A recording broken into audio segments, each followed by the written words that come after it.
Bonsoir à tous, surtout vous nombreux en ligne. En salle, ce soir, on est un peu moins nombreux, mais ça va. Ceci est donc le 10e et l'avant-dernière séance de notre séminaire de la chaire géopolitique du risque, consacré cette année à l'éthique de l'incertitude, à la critique de la vulnérabilité, pardon. Ce soir, nous nous intéressons avec nos deux invités, donc Olivier Boaz et Jan Rollijn, que je présenterai tout de suite, au thème « Se préparer aux crises volcaniques ».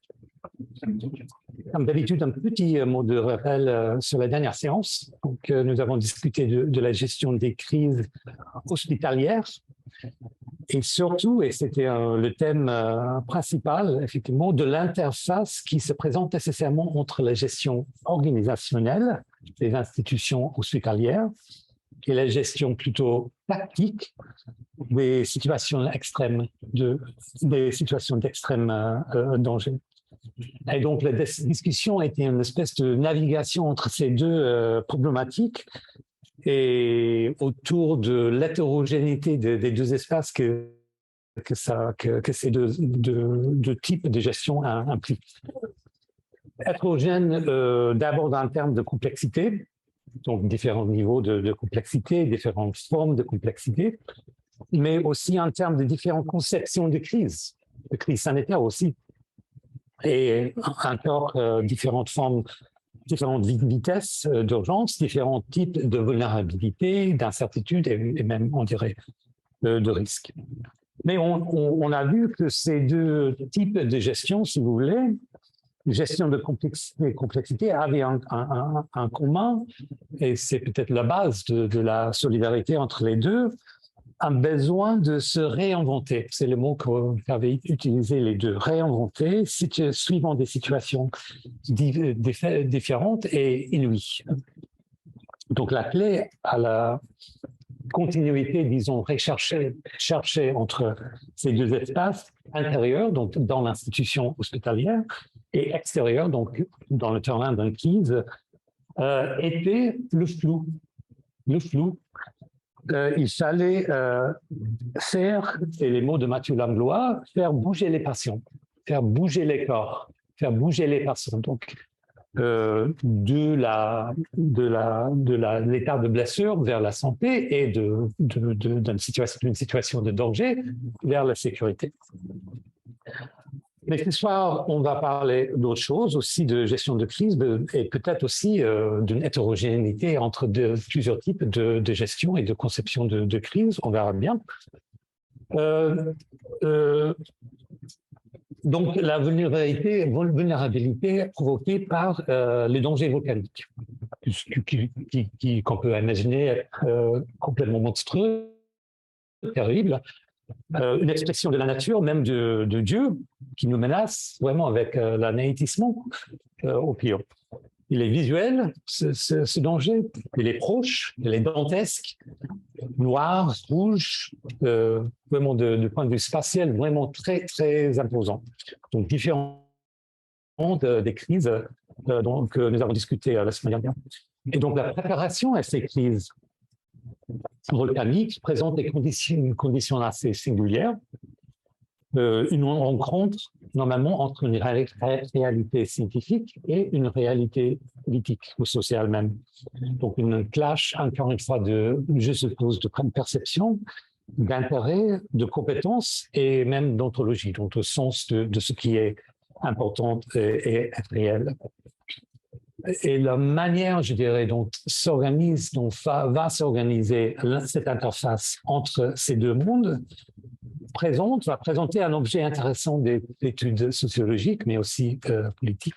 Donc, comment organiser l'expertise de manière qui retienne une cohérence politique, comment formuler la politique de manière qui retienne une cohérence scientifique, quels sont les points communs et les points de divergence entre crises politiques et crises volcaniques ou naturelles.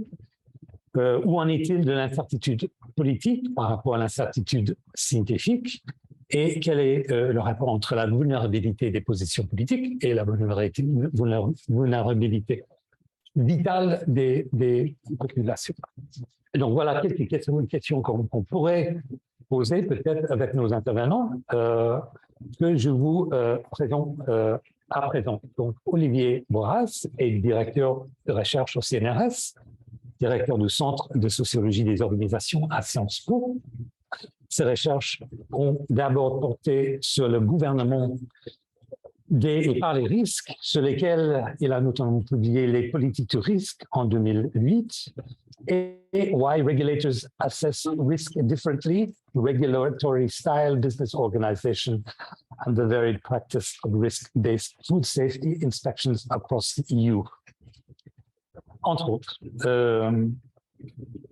ces travaux actuels concernent la préparation à la gestion de crise avec des cas empiriques liés aux accidents nucléaires, alertes volcaniques, bien entendu, et pandémie. Il a notamment publié COVID-19, une crise organisationnelle en 2020 et l'extension du domaine de la crise, point d'interrogation, l'exercice de gestion de crise dans le gouvernement de la filière nucléaire française dans le critique international en 2019. Et notre ami de la chaire de politique du risque, Yann Verlin, chercheur postdoctorant et aussi directeur adjoint à la chaire géopolitique du risque, postdoctorant également associé au Centre de sociologie des organisations à Sciences Po. Il travaille sur de nombreux projets autour du thème de risque environnemental, de la résilience, politique et gestion des crises, des catastrophes, des professionnalisations de catastrophes et de l'aide humanitaire. Voilà, on a convenu de 2 présentations de 30 minutes chacune. C'est vous, Olivier, qui... Non, c'est un Donc, merci pour cette présentation et merci de m'inviter de présenter donc, une partie de mes travaux ici. Je vais juste partager mon écran pour que vous voyez bien. Une seconde, parce que j'ai apporté quelques photos. Voilà. On voit bien. Parce que je peux parler finalement avec ce qu'il y a. Très bien. C'était bon, oui. Oui, c'est bon. Donc, pour saisir donc, le risque volcanique, pour saisir aussi la préparation de crise volcanique, c'est central de le situer historiquement, de le situer géographiquement, notamment.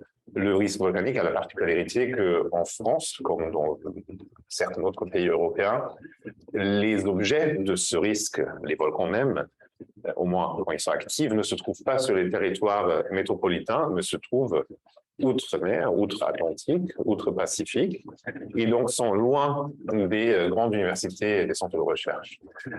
Et donc, depuis peut-être de 100 ans, la science française spécialisée sur ces phénomènes volcaniques s'appuie sur les modèles des observatoires volcanologiques et sismologiques, une infrastructure permanente dans les territoires qui étaient avant coloniaux, qui sont aujourd'hui post-coloniaux, donc outre-mer, donc éloignés des centres de calcul. Ces infrastructures n'ont pas suscité beaucoup d'intérêt des sciences sociales ou de la sociologie jusqu'à présent. Pourtant, leur existence semble régulièrement être validée par des événements dramatiques. Notamment, on est dans une situation aujourd'hui où 4 territoires français outre-mer français montrent des activités volcaniques importantes, ce qui est complètement inédit. Je prends un comme exemple, pour après vous amener sur un autre exemple que je connais bien. On commence avec la Mayotte, qui connaît depuis 2018 un gain d'activité sismique inconnu. C'est un territoire qui était plutôt dans une zone de faible sismicité, qui n'avait aucun intérêt pour la volcanologie. Mais depuis donc 2018, cette île commence à se déplacer 17 cm vers l'est et s'enfonce de 13 cm, ce qui est énorme en termes de mesure, en termes de taille pour des processus géologiques. Face à ce phénomène inconnu, donc qui est apparu soudainement en 2018, par ailleurs, il y a toute une histoire, si ça vous intéresse, on peut en parler après, sur les suspicions d'espionnage, parce qu'il y a des sons qu'on ne pourrait pas bien cerner, donc il y a des spéculations sur des sous-marins russes qui pourraient être la source de cela, mais bon, c'est une place.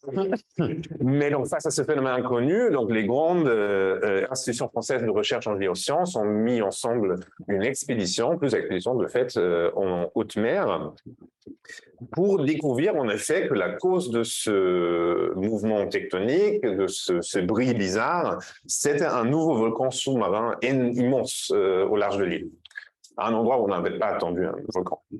Et cette découverte enthousiasmante et mobilise ce milieu des volcanologues français.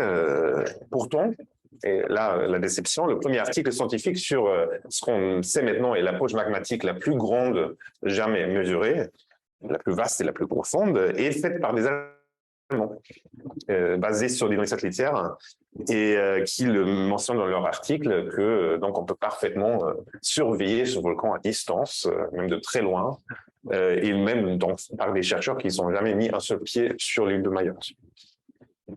Et donc, les équipes françaises ont débité d'avoir été prises de vitesse par des concurrents sans aucun ancrage local, sans aucune histoire sur le lieu, qui ne connaissent pas le volcan.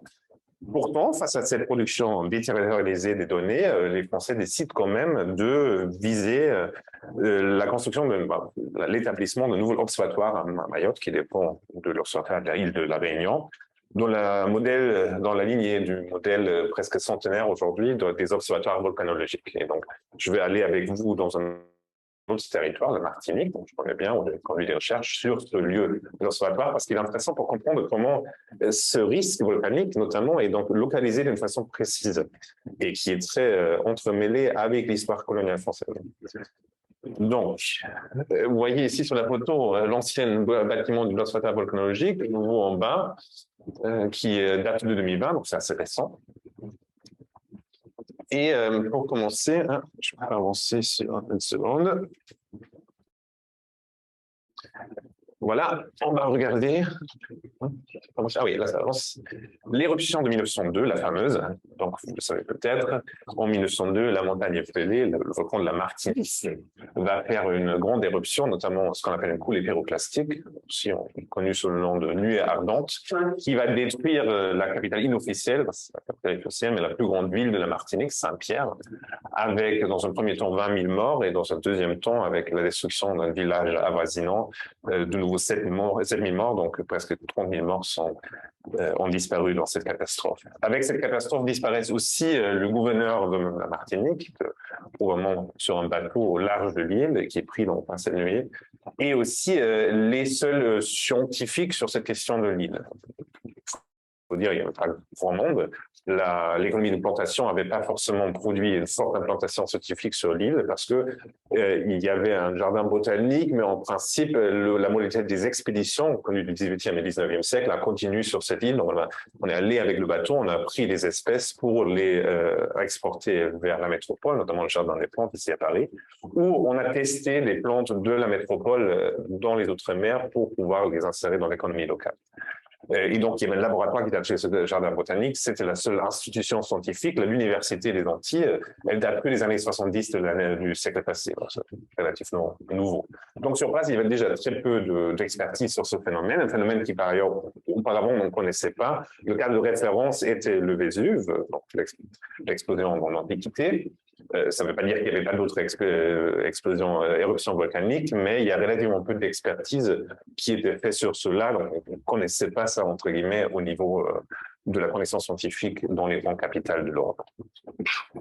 Et donc, qu'est-ce qu'on va faire? On va envoyer dans la même modalité d'expédition 2 missions scientifiques successives pour mieux connaître ce phénomène. La première consiste en un groupe de personnes, un ingénieur, une personne de l'armée et un minéralogue, Alfred Lacroix, qui va donc regarder quelle est la cause de cette éruption mal connue qui était tellement dévastateur.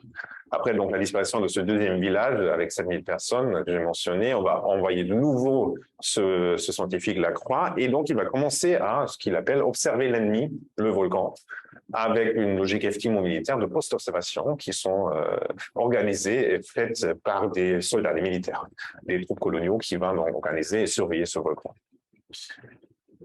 Il décrit ça de la façon suivante. À la suite de l'éruption du 30 août, donc celle qui a détruit le village de Morne-Rouge, la partie non détruite de nord de l'île avait été complètement évacuée. Le massif de la montagne Épelée était donc désert. Le centre et le sud de la Martinique ont été séparés par les hauts sommets du Carbet, c'est des grandes montagnes en Martinique, et il était par la suite impossible de savoir ce qui passait chez l'ennemi, le volcan. Il faut dire à ce stade-là, si on lit le livre de Lacroix, l'expertise scientifique sur ce risque se construit avant tout à travers de l'entretien. parce que justement, il n'était pas sur place quand le volcan a fait son éruption, donc il fallait parler avec les gens qui étaient, donc les survivants, qui ont vu la forme du nuage, et qui peuvent décrire le paroxysme avec leur propre mot. Et donc, il va se déplacer beaucoup, il va avoir un petit bateau, il ne va pas forcément être sur place. Et donc, c'est important de savoir ce qui se passe chez l'ennemi et d'avoir une surveillance permanente parce que la partie nord de l'île est vidée, donc il n'y a plus personne qui peut le renseigner sur ce phénomène-là. Donc, les survivants sont partis dans la capitale de Fort-de-France. Et donc, il faut des postes d'observation juste pour remplacer ces populations. Ils doivent préparer, de cette manière, la reconquête du nord de l'île. Donc, il faut être sûr qu'on peut y aller. Et donc, il a établi ces deux postes.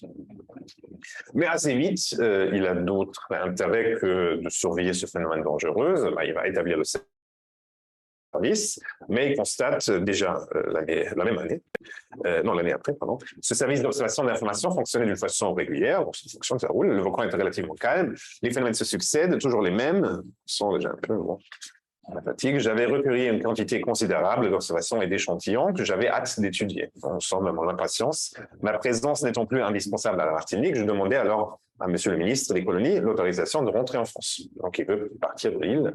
Le service de surveillance fonctionne, donc le risque est géré. Et lui, il veut publier en France. En effet, il va publier en France après son départ. Il ne va jamais revenir. Il va publier le livre fondateur de la volcanologie française sur cette éruption de la montagne épelée.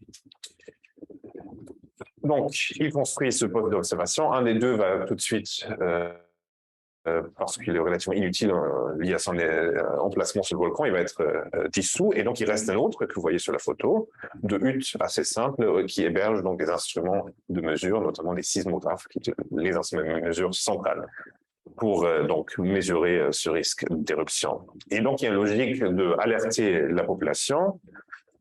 Lacroix il décrit encore le fonctionnement de ces postes, donc il se réservait personnellement la coordination des observations ainsi que l'étude détaillée du volcan de la région dévastée.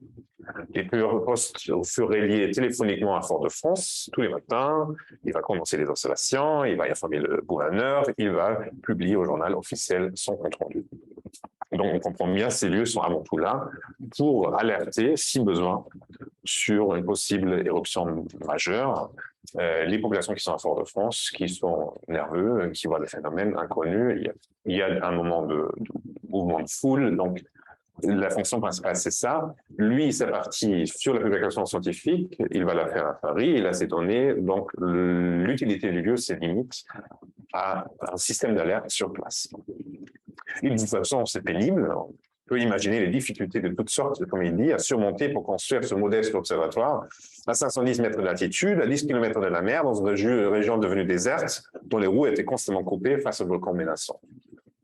C'est pas évident. Et effectivement, il y a un sort de système de télésiège qui va approvisionner l'observatoire pendant un petit moment pour pouvoir le pérenniser. Après cette première phase, il y a une phase où la question de l'observatoire se pose différemment parce que assez vite, le volcan en 1904 va arrêter ses signes extérieurs d'activité. Il n'y a plus d'éruption, il n'y a plus grand-chose qui se passe. Et donc assez vite, la question de l'utilité de ces petites huttes d'observation se pose parce que ça coûte cher. Il y a la question de la reconstruction et donc il y a des débats assez vifs dans le Conseil général de la Martinique sur qu'est-ce qui nous sert ce bâtiment et notamment, comme on peut lire dans les délibérations de 1910, je voudrais savoir ce qui devint l'Observatoire du monde de Cadet, le nom de l'observatoire, l'employé titulaire, Lacroix, le directeur est parti pour la France sans esprit de retour. L'Observatoire du monde de Cadet existe à île toujours malgré son inutilité manifeste.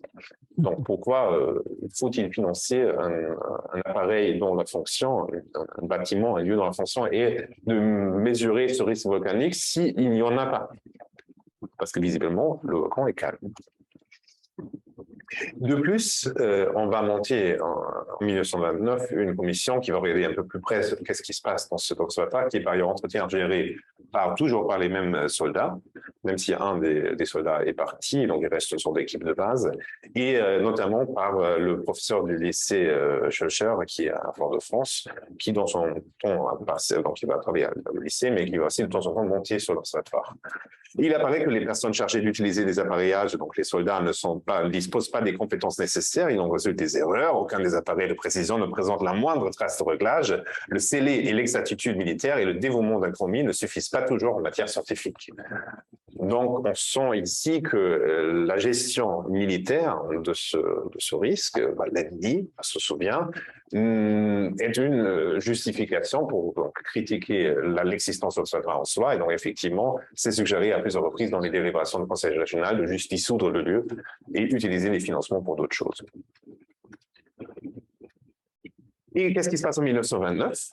Le directeur est par coïncidence sur place, donc le professeur de lycée, et il pense avoir entendre un pneu d'une voiture qui va exploser, mais ce n'est pas un pneu, c'est de nouveau le volcan qui se réveille soudainement. Et en 1929, un nouveau cycle éruptif commence, sans qu'aucun des instruments de mesure avait indiqué un regain d'activité. D'où aussi donc la commission qui n'est pas contente de l'absence de précision des instruments. Et donc, la Croix constate à Paris, le bilan, la raison, c'est simple, la routine aidant, le volcan calmé et les années s'accumulant, le monde décalé sombra peu à peu dans la léthargie d'une station météorologique dernier morte. On a un peu oublié ce lieu en absence du risque manifeste.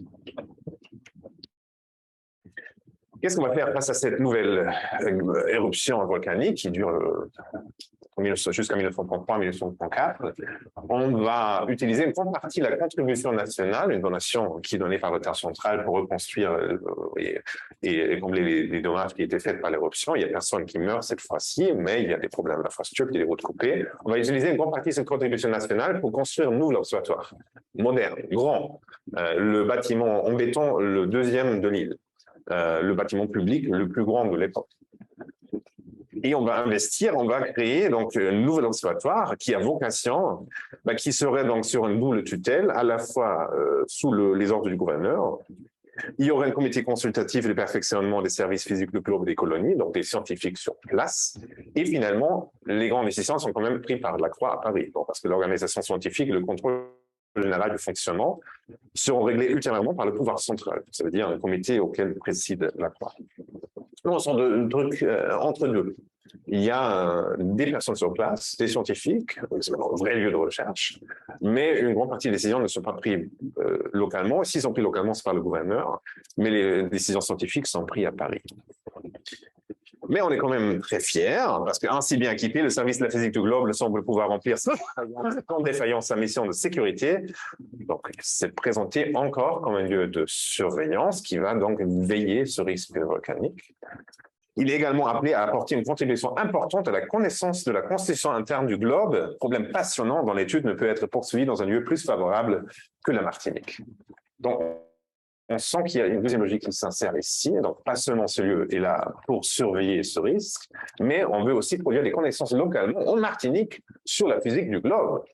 Donc, on peut comprendre le système mondial du global de géosciences à partir de ce lieu. On va construire notamment un très prestigieux, très grand sismographe qui est expérimental, qui existe de la même façon uniquement en Suisse, qui est aussi très cher, pour montrer que la Martinique peut attribuer des connaissances importantes. Et on sent que cette fierté, il y a plusieurs autres citations que j'aurais pu présenter, on sent cette fierté des élites locaux sur un joyau scientifique sur cette île qui ne comptait pas une institution scientifique.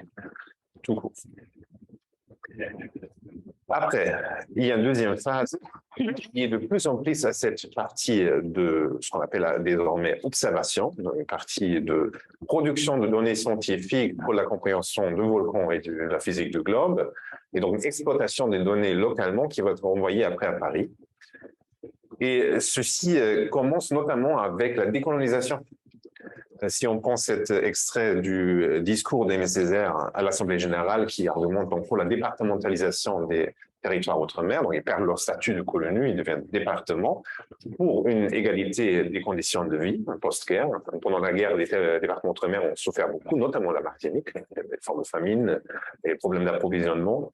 Et donc, de cela, et par ailleurs, bien sûr, pour des questions d'émancipation raciale, dont la longue prolongation de l'abolition de l'esclavage de 1848, il y a un mouvement pour une égalité de vie entre les ex-colonies et la France métropolitaine. Mais, et même Aimé Césaire, qui est donc l'avocat de cette départementalisation, va le souligner, Nous ajouterons même que, compte tenu des conditions géographiques dans lesquelles se trouvent la Martinique, la Guadeloupe, la Guyane et la Réunion, nous admettons qu'un règlement d'administration publique soit adopté pour accorder aux préfets des nouveaux départements des pouvoirs un peu plus étendus que ceux qui leur sont accordés en France continentale, afin qu'ils puissent régler immédiatement certaines questions qui relèvent de la compétence du gouvernement central. C'est pas trop sûr interprété, mais on peut s'imaginer une catastrophe naturelle, une éruption volcanique entre bien dans ce cadre-là. Donc, il y a une mise en égalité, mais en même temps, il y a des dispositions spécifiques qui restent donc liées à cette exposition au risque. Et en même temps, la départementalisation se traduit dans une centralisation de ce lieu scientifique. Donc, le service duquel on est assez fier de surveillance du risque volcanique en Martinique devient une antenne, sans personnalité juridique aucune, d'un institut parisien, l'Institut physique du globe de Paris, attribué à cela. Mais divisé en deux parce qu'il y a une partie météorologique qui va être donnée à ce qui devient plus tard Météo France, mais la partie principale, l'observatoire volcanologique, va donc devenir une institution parisienne en Martinique. Et ça pose des problèmes parce que maintenant, l'institution devient une institution universitaire pour la recherche fondamentale. C'est-à-dire, à plusieurs reprises, on trouve ça dans la correspondance, les chercheurs sur place ont du mal à accéder à des ressources locaux parce qu'ils sont considérés en termes d'une université parisienne. Et notamment, on va leur refuser, par exemple, des cartes géologiques qui sont sur place parce qu'ils n'ont pas de service local. Par contre, comme on voit ici dans la lettre du directeur de l'Institut physique du globe au directeur de l'observatoire, c'est pas très grave parce que ces soucis sont très largement compensés par les soucis venant d'une tutelle trop directe locale et surtout très urgente. Donc, on ne peut pas se soumettre au conseil général sur place ou au gouverneur, qui est maintenant le préfet. Et donc, on est assez content d'être indépendamment de cet ancrage local, même si ça a quelques désavantages. En 1950, on va utiliser ce modèle de la Martinique. On va créer un observatoire en Guadeloupe, qui s'appelle au départ le laboratoire de Saint-Claude. Et finalement, dans les années 70, on va faire la même chose avec la Réunion. Donc, ce modèle se reprendit. Et encore plus tard, dans les années 90, quand il y a une éruption volcanique sur l'île de Montserrat, donc le territoire britannique, on va exporter une partie de ce modèle de gestion vers cette partie aussi, parce que les chercheurs françaises partent à Montserrat pour gérer cette éruption. Donc, ça répondit. Après, donc pour faire vite, en 1976, vous le savez peut-être, il y a une grande éruption, risque de grande éruption et petite éruption en Guadeloupe. Et donc, on va décider finalement d'évacuer la moitié de l'île, une des astres jusqu'à aujourd'hui, avant le Covid, la plus chère de l'histoire française post-guerre. Et il y a une grande dispute autour de cette évacuation. Notamment, il y a deux chercheurs qui se disputent. Il y a le chercheur qui chapeaute les différents observatoires au niveau national, le coordinateur des observatoires, Haroun Tazieff, et le directeur local de l'observatoire en Guadeloupe, qui est aidé par le directeur général de l'Institut physique du globe, qui s'appelle Claude Allègre, qui va devenir plus tard ministre des Sciences en France. Et donc, dans cette dispute, Claude Allègre, qui va opter pour l'évacuation des terres, qui croit qu'il y a un risque d'éruption, Haroun Tazieff, qui pense qu'il n'y a pas de risque d'éruption. Finalement, Tazieff, historiquement, va avoir un peu eu raison, parce qu'il n'y a pas de grande éruption majeure. Mais bon, aujourd'hui, il y a un avis assez partagé sur des erreurs qui ont été faites des côtés. Ce qui m'intéresse ici, c'est plutôt le fait qu'il y a un changement institutionnel. Donc, Claude Allègre va limoger Haroun Tazieff de son poste. Il va décider de restructurer tout ce service-là et notamment de faire attention de ne plus entrer trop dans ce domaine de surveillance, de travailler sur le risque.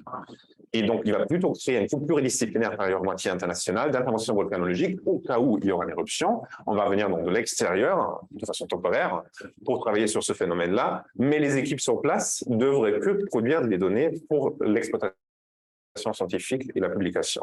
Et donc, il dit même, comme dans cet article de presse de 1976 dans Le Monde, tout ce qu'ils peuvent faire les scientifiques, c'est fournir à ces autorités des rapports fondés sur l'observation des faits. Ça prend la forme extrême que dans les années 80, dans un entretien, les directeurs de l'observatoire me disent que le directeur Libre Julie dit « Si jamais le préfet appelle, tu lui conseilles de lire tes publications, mais de ne pas répondre directement. » Il y a vraiment cette idée de ne pas trop entrer dans ce domaine de responsabilité juridique, de gérer une affaire compliquée, de se focaliser localement, au moins, sur juste produire des données scientifiques et pas forcément des données sur le risque. Là, je saute et j'arrive presque à la fin. il y a quelques années, pas très longtemps, il y a en 2018, quand j'étais en Martinique, en train de travailler à l'observatoire, il y a un phénomène qui se déroule, un risque de lahar. C'est des avalanches de cendres volcaniques qui ne sont pas forcément liées à l'activité d'éruption, mais qui veulent se déplacer dans des processus d'érosion aussi. C'est des avalanches qui se comportent comme un liquide, mais au moment où ils s'arrêtent, ça devient dur comme béton. Donc c'est très dangereux. Et ça peut notamment détruire tout un village. Il y a un village en particulier qui est dans la zone de ces avalanches, qui est le village de Prêcheur, dans le nord de l'île. On voit ici partiellement. Donc ça, c'est l'endroit où ça passe. Le lieu où ça passe est connu depuis les années 60, de 65 notamment, quand dans un survol, on va se rendre compte qu'il y a une falaise qui s'écroule et donc il y a le risque de ces grandes avalanches qui peuvent se produire. Mais ça reste à cette... Donc l'observatoire ne va pas être impliqué plus que ça, donc juste à ce rapport, il y a un des chercheurs qui participe. Et malgré le fait qu'il y a des éboulements et des laves en 1970, dans les années 80, dans les années 90, c'est qu'à la fin des années 90, pour la première fois, l'observatoire va de nouveau saisir cet enjeu de surveillance volcanique. Notamment, on va attribuer les laves à un problème d'éboulement, un problème d'érosion. C'est pas partie du volcan. Le volcan, c'est quand ça explose. Et donc, on va essayer de ne pas se mettre dans cette matière assez compliqué, mais finalement, à un moment d'un grand passage de lahar qui va détruire de l'infrastructure, notamment le pont et des maisons avoisinantes, il n'y a pas de victimes, on va décider quand même il faut le faire. C'est une vieille carte qui a déjà marqué cet enjeu assez tôt. Et on va essayer d'utiliser des stations de mesure qui existent sur place, mais qui sont calibrées pour la recherche fondamentale, qui ne servent pas forcément pour faire une alerte, parce qu'on s'est trop éloigné de ce type d'activité. Et on va essayer de les bidouiller un petit peu pour arriver à créer un système d'alerte. On va notamment créer un truc un peu improvisé, un système d'alerte qui consiste de seaux, 5 seaux qui sont pondus au-dessus de la rivière et quand la lahar passe, ça arrache ou ça touche un des seaux, ça donne un signal et donc on sait qu'il y a quelque chose qui se passe. Les habitants ont 15 minutes pour évacuer les lieux, c'est fait. Ça marche très bien parce que 2 fois de suite, il y a un seul grand lahar qui passe et après, il y a 10 ans de calme. Donc, le système d'alerte fonctionne assez bien, il est fiable, ça sonne, les gens évacuent les lieux, c'est fait. Sauf qu'en 2018, pour la première fois, et sans qu'on connaisse la raison, tout d'un coup, il n'y a pas un lahar, un grand, mais il y a des centaines, dans quelques mois uniquement. Donc, 2-3 mois, on va avoir 300 différents lahars, des grands, qui chaque fois menacent d'éborder la petite rivière que vous avez vue, et quand ça déborde, ça peut arracher la moitié du village. Donc, il y a un grand danger pour les habitants et une possible destruction massive. Et donc, qu'est-ce qu'on va faire? On va faire on va aussi utiliser un autre système qui existait au parallèle, qui est un système qui vient de Mountain Helen, des États-Unis, qui est une sorte de microphone qui va donc écouter les bruits de ces avalanches. On va l'installer. Mais pareil, il est fait uniquement pour la surveillance. Donc, il ne peut pas détecter et produire des données scientifiques. Et c'est pour ça qu'il est donné à la mairie du Prêcheur. Donc, c'est la mairie qui est propriétaire de ces 2 systèmes d'alerte parce que l'observatoire ne veut plus faire du risque volcanique. Et uniquement, on fait le maintien et l'interprétation des données parce que le maire ne sait pas forcément lire les microphones géologiques, ni il peut calibrer les systèmes d'alerte. Et donc là, en 2018, je vais finir avec ça, il y a le problème il y a ces massives vagues de lahar qui passent multiples. Et donc, l'observatoire, qui est comme l'institution scientifique sur place, est amené à apporter une expertise sur ce risque. Mais avec les instruments sur place, il n'arrive plus. Il a évacué cette logique de surveillance depuis longtemps. Et notamment, on a des données, mais on ne sait pas trop les interpréter. Parce que où les appareils sont faits pour la surveillance, donc ils montrent, pour faire simple, alerte rouge, il y a un phénomène qui se passe, ouverte, rien qui se passe, donc il y a des seuils, mais on ne sait pas à quelle mesure correspondent ces seuils. Ou il y a des instruments de mesure pour l'observation, pour la production de données scientifiques, notamment les sismographes, qui produisent des données très fines, très précises, mais justement qui ne peuvent pas indiquer quand il y a une avalanche qui passe ou pas, mais qui sont à peu près corrélés, donc c'est très difficile, on essaie de bidouiller et ça ne marche pas du tout. Pendant 2 mois, il y a tout le temps des fausses alertes, donc ça veut dire que les gens dorment dans des gymnases pendant des nuits affilées, où il y a des grands passages de lahar, et heureusement, il y a rien qui se passe, et il n'y a personne qui est alerté, parce que les capteurs n'arrivent pas. Et donc, qu'est-ce qui se passe finalement? À plusieurs reprises, c'est le maire lui-même qui va prendre en main le système d'alerte, qui va, en écoutant la nuit quand il dort sur le sol, parce que les gens commencent à dormir sur le sol pour avoir des vibrations dans l'oreille, déclencher lui-même le système d'alerte sans passer par l'observatoire. C'est ce qui enrage l'observatoire, qui aura quand même une responsabilité légale, donc il y a tout un conflit qui se présente. Donc, on essaie de trouver une solution, mais le problème, c'est là, les logiques sont plus imbriquées, elles sont pensées comme contradictoires. Et donc, notamment dans les réunions, une que j'ai participé, un fonctionnaire public va dire c'est très bien ce que vous proposez là, mais ce que vous proposez s'inscrit toujours dans vos logiques de faire de la recherche, mais on a des restrictions budgétaires et donc il faut quelque chose qui aide et avant tout les populations. Donc, on ne va pas financer les programmes de recherche.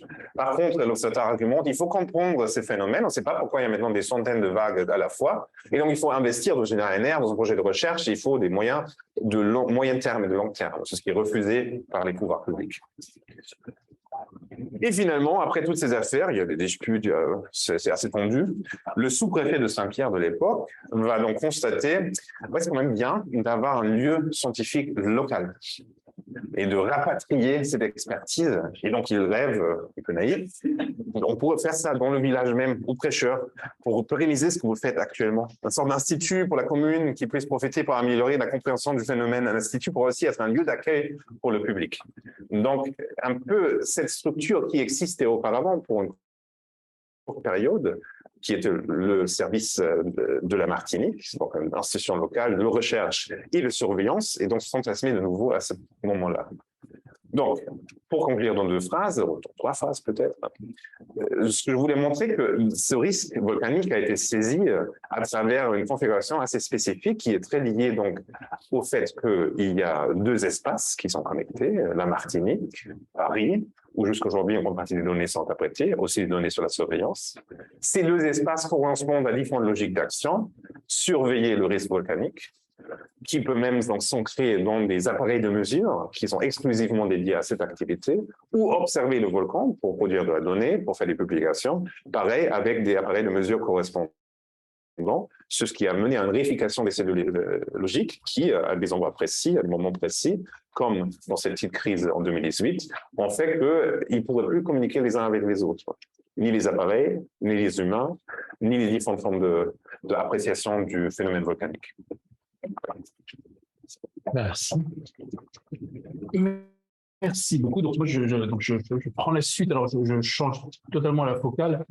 Mais peut-être un mot d'abord quand même sur le projet dans lequel Yann et moi travaillons. C'est en fait un projet qui a été initié, qui est financé par l'ANR et qui a commencé en 2018 et qui réunit donc à la fois des physiciens de la Terre, notamment l'Institut physique du globe de Paris, donc l'IPGP, dont Yann a parlé, avec aussi des chercheurs de Clermont-Ferrand, l'Université de Paris, donc des spécialistes de volcans, avec donc des représentants des sciences sociales, sociologues, politistes, psychologues, qui travaillent ensemble sur un projet donc, qui a eu pour ambition de concevoir un dispositif d'alerte précoce en Martinique, mais qui aurait en fait vocation à être exporté ailleurs. Autrement dit, vous l'avez compris, une des grandes difficultés avec les volcans, c'est qu'il est très difficile d'anticiper, de prédire leur éruption. Justement, l'équipe de l'IPGP qui nous a contactés met au point actuellement une méthode à partir d'analyse de cristaux. Je ne sais pas les détails. Moi-même, je ne comprends pas pour l'instant, mais qui permet, à partir d'analyse de cristaux, de prédire avec une assez bonne marge de probabilité, de sécurité, à plus ou moins 6 mois, une possible éruption volcanique. Donc, c'est une méthode qui est très innovante, qui est très prometteuse. Il y a une soutenance de thèse qui a eu lieu récemment donc, par une jeune femme qui justement a développé cette méthode. Donc, voilà, il y a cette méthode, mais la question maintenant, c'est comment faire en sorte que ce message d'alerte, s'il est donné à un moment donné, soit clairement entendu, compris et utilisé et utilisable par les pouvoirs publics, la population, les acteurs locaux, etc. Donc, c'est là où on rentre dans la danse. C'est qu'ils nous ont demandé effectivement, nous, de travailler justement sur la partie plutôt aval, c'est-à-dire la partie qui va recevoir le message et comment d'emblée concevoir un dispositif On voit pas la même chose que toi. Ah, c'est vrai. Alors, oui. Oui. C'est pas grave. Comment concevoir un dispositif qui d'emblée associe à la fois l'expertise scientifique, donc des volcanologues, avec les outils à la disposition des pouvoirs publics s'agissant de gérer une crise. Donc on travaille sur cette interface, cette question de, finalement, une question très classique de rapport entre l'expertise et la décision et comment arriver à faire se joindre ces deux mondes sur un sujet hautement incertain, donc avec énormément de risques à la clé. Donc Yann a mentionné la 76, la Guadeloupe, donc une décision qui est prise d'évacuer, et finalement des éruptions ont lieu, mais aucune éruption majeure qui justifierait vraiment une telle évacuation. Donc une erreur de type 2, comme on dit, c'est-à-dire qu'il y a eu finalement une surréaction, et en revanche, dans la mémoire, dans l'histoire, la façon dont les volcanologues parlent de leur discipline, parlent de leurs compétences, il y a toujours l'autre erreur, l'erreur inverse, 1902, donc Martinique, qui a évoqué aussi Yann, où là, la commission d'experts locale, qui a pour la science et le péri dans l'éruption, considère la veille au soir même de l'éruption que le risque n'existe, qu'il n'y a pas de risque immédiat et que donc il n'est pas nécessaire d'évacuer. Donc voilà, donc on est sur un processus décisionnel finalement qui navigue entre ces deux écueils. Ne pas déclarer une évacuation, ne pas prendre des actions et puis finalement le risque se réalise, ou déclarer une évacuation, finalement le risque ne se réalise pas. Dans les deux cas, ces erreurs sont lourdes de conséquences humaines de vie dans un cas et économiques de l'autre. Mais voilà. Et donc, dans l'imaginaire des volcanologues, il y a ces deux risques aussi. Et donc, comment concevoir une expertise qui soit suffisamment robuste pour pouvoir aider le préfet à prendre sa décision, mais en même temps, une expertise qui les protège de toute mise en cause. C'est-à-dire comment concevoir effectivement cette information de telle manière à ce que si jamais il y a erreur, eh bien, la faute ne retombe pas sur les experts. Et là, tous ont en tête l'exemple de tremblement de terre en Italie de l'Aquila, dans lequel, vous savez, les sismologues, pardon, ont été accusés, condamnés pour avoir donné une information fausse aux décideurs. Donc, voilà. Donc, donc, ces enjeux de responsabilité sont très prégnants. Donc, moi, ce que je vais vous présenter là, assez rapidement, c'est la manière dont finalement, voilà, donc on essaie de faire rentrer ce risque et le potentiel de crise qu'il contient dans un plan. En l'occurrence, le plan Orsec ici, qui est une Martinique, qui a été adopté cette année, c'est-à-dire comment finalement la puissance publique, l'État, entreprend de penser, d'anticiper ce que va être ce risque s'il se réalise et la crise qui ira avec et comment on s'y prépare. Alors, un petit mot quand même de contexte. La planification de crise, on peut dire que c'est un objet assez ancien, mais pour ce qui m'intéresse, je considère que ça fait à peu près une vingtaine d'années maintenant que, comme la France, comme beaucoup d'autres pays, a investi dans ce qu'on appelle la préparation de gestion de crise, crisis preparedness en anglais, donc le développement d'outils qui permettent d'anticiper, de se préparer à toutes sortes d'occurrences, des tempêtes, des attaques terroristes, actions nucléaires, actions industrielles, enfin, bon, voilà. Donc la France, comme beaucoup d'autres pays, a investi dans le dispositif de préparation, donc qui inclut les plans, des exercices aussi, des exercices de gestion de crise, des outils de surveillance et d'alerte. Voilà. Et ce dispositif ne cesse de s'étoffer. Il ne cesse de se complexifier, les organisations centrales, mais aussi locales de l'État, les collectivités locales aussi, les régions publiques, privées aussi, tout le monde aujourd'hui a ces outils de préparation à la gestion de crise. C'est devenu une manière normale de se préparer, et donc, j'y reviendrai, mais c'est un domaine dans lequel l'État en particulier investit beaucoup de ressources, de temps, d'argent, d'hommes et de femmes, voilà. Donc c'est devenu en quelques années un domaine d'action publique encore tel. Voilà, c'est devenu un domaine d'action publique. Et c'est pas uniquement un lieu, donc c'est pas uniquement un domaine qui élabore des plans pour la suite. Il prend des décisions qui ont aussi des effets immédiats, des décisions en termes de préparation, en termes de mitigation, comme on dit, en termes de couverture. Enfin, les décisions prises au nom de la préparation de la gestion de risque ne s'appliquent pas uniquement si le risque se réalise ou la crise se réalise, elles ont des effets immédiats. Donc c'est un domaine d'action publique qui est relativement étoffé, qui est relativement conséquent et sur lequel je travaille depuis quelques années. J'ai travaillé sur les exercices nucléaires, j'ai travaillé sur les volcans et j'ai travaillé aussi sur les pandémies. Donc, j'ai beaucoup travaillé justement sur, j'y reviendrai assez rapidement, sur la surprise qui a été le Covid-19, dans la mesure où la France, comme beaucoup d'autres pays, finalement, lorsque la crise est apparue, a émergé, ne s'est pas appuyé sur des outils qui avaient pourtant été mis en place pour gérer ce type de crise. Et la France n'est pas isolée, donc ça soulève la question de savoir finalement à quoi sert cette préparation si le moment venu, finalement, on n'y fait pas appel, on ne s'appuie pas dessus pour gérer une crise. Donc, on a cet ensemble d'outils, on a cet ensemble de et parmi lesquels, donc, ces plans. Donc là, on a le plan très précis, qui sont les plans de sécurité civile, donc le plan ORSEC. Donc ORSEC, je ne sais pas si vous connaissez, donc l'organisation de la réponse de sécurité civile, donc qui est un dispositif porté par l'État, plus précisément par la Direction générale de sécurité civile et gestion des crises du ministère de l'Intérieur, et qui a vocation à produire dans tous les départements, les préfectures, et produisent un certain nombre de plans. Ça va aller d'une trentaine à une cinquantaine, voire plus de plans pour couvrir différents types de menaces. Et ces plans sont régulièrement actualisés. Normalement, ils devraient l'être tous les 3 ans. En fait, c'est totalement impossible. Mais ils sont plus ou moins, voilà. L'idée, c'est d'avoir à disposition, à n'importe quel moment, des plans qui vont très clairement donc préciser un peu le rôle des différents acteurs, qui fait quoi, comment on se coordonne, qui prend la décision, comment on la prend, comment on active le centre personnel départemental, qui siège. Ces plans proposent un certain nombre d'éléments très précis. Et donc, en l'occurrence, nous, on a eu, alors il se trouve qu'on a eu la chance, la possibilité en tout cas, de suivre à distance la mise à jour du plan ORSEC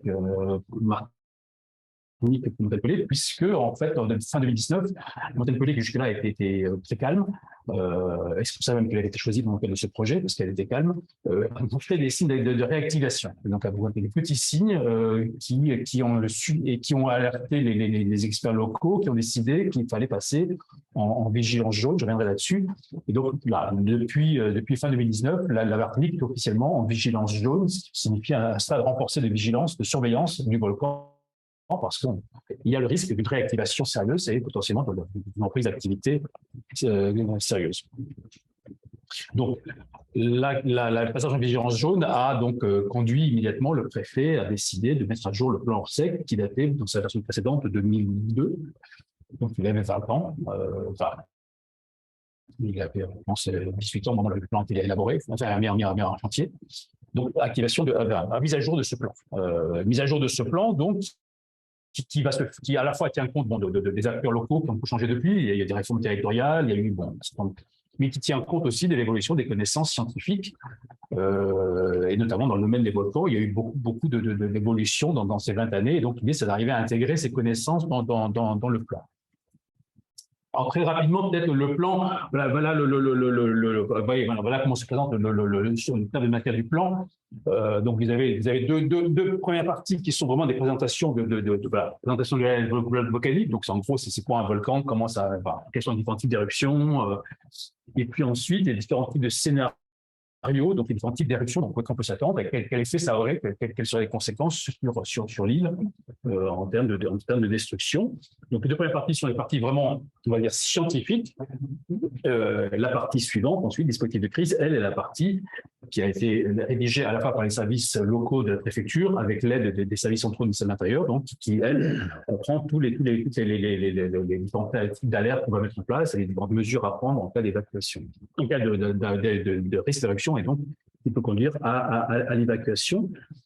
Et puis, vous avez donc une très longue série d'annexes.